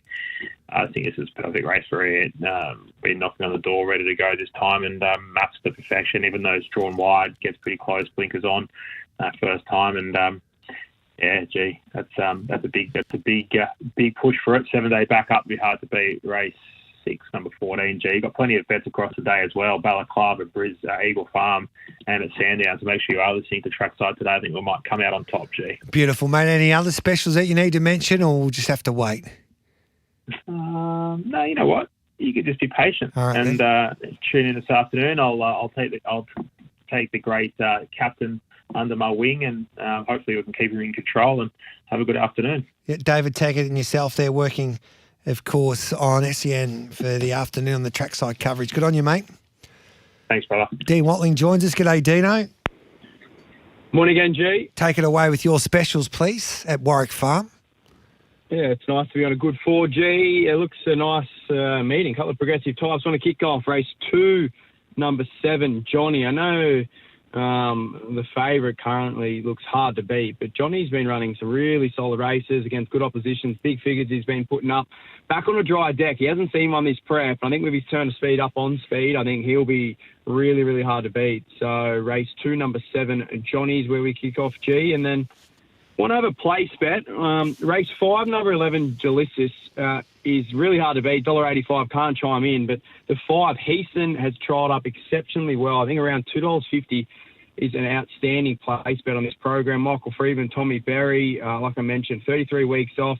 Trial latest behind O'Dime and Lil G, who come out to win the Tibby on last Friday in Newcastle. So trial form's good. Doubt beats a favourite, but $2.50 a place. Race 5, number 5, Heason. And they're the two plays for me today at Warwick Farm. You go and get them with Betsy today as well, mate. We appreciate your time. Thank you, G. Enjoy the rest of your day. Betsy's very own Dean Watling. Luke Ovanessi likes race 2, number 2, Duke of Arrakis. Race 4, number 9, Winston Hills. And race 6, number 14, Exclusive Artist. So race 2, number 2, race 4, number 9, race 6, number 14. Chris Nelson to give his best at Eagle Farm next.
release tickets to Sportsbet Caulfield Cup Carnival from $40. Secure yours now before prices rise. Live across Australia on SEN Track. Giddy Up with Gareth Hall. Chris Nelson joins us here on Giddy Up's Bag of Tips, racing at Eagle Farm. Take it away, Chris, as I say hello to you. Hello to you, Gareth. Now, not a massive amount of confidence today, but here we go. Race 2, number 4, Second Sun, each way. Race 3, number 11, Picavi, each way. Race 7, number 4, Luconi, probably looks the best of them. And race 8, number 8, Disney Castle at better than double figure, well, not better than double figure odds, but well over $10.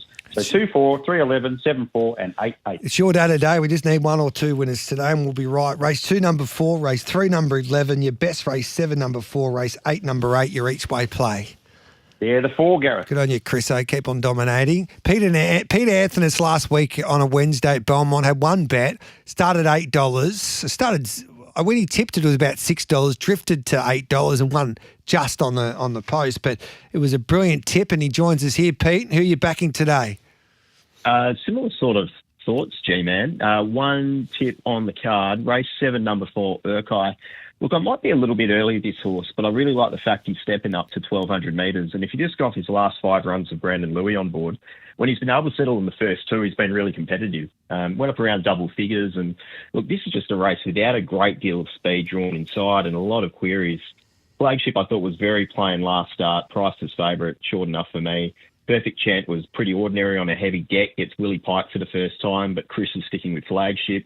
And then Clean 'em Up's changed stables, now with Neville Parnham, and it's halved in price already, but really needs to improve on what we've seen previously. So just given all that, I'm more than happy to have something on just at the price Urkai. Hopefully he finds the front and just can keep on whacking there in the straight. So race 7, number 4, Urkai. Race 7, number 4, that'll do us, Pete. Thanks for that, mate. No worries, Gareth. Mark Clayton to join us next with his best in New Zealand at Cambridge. Plus, we've got some trot tips for you from Darren Carroll and also Amanda Rando on this Wednesday.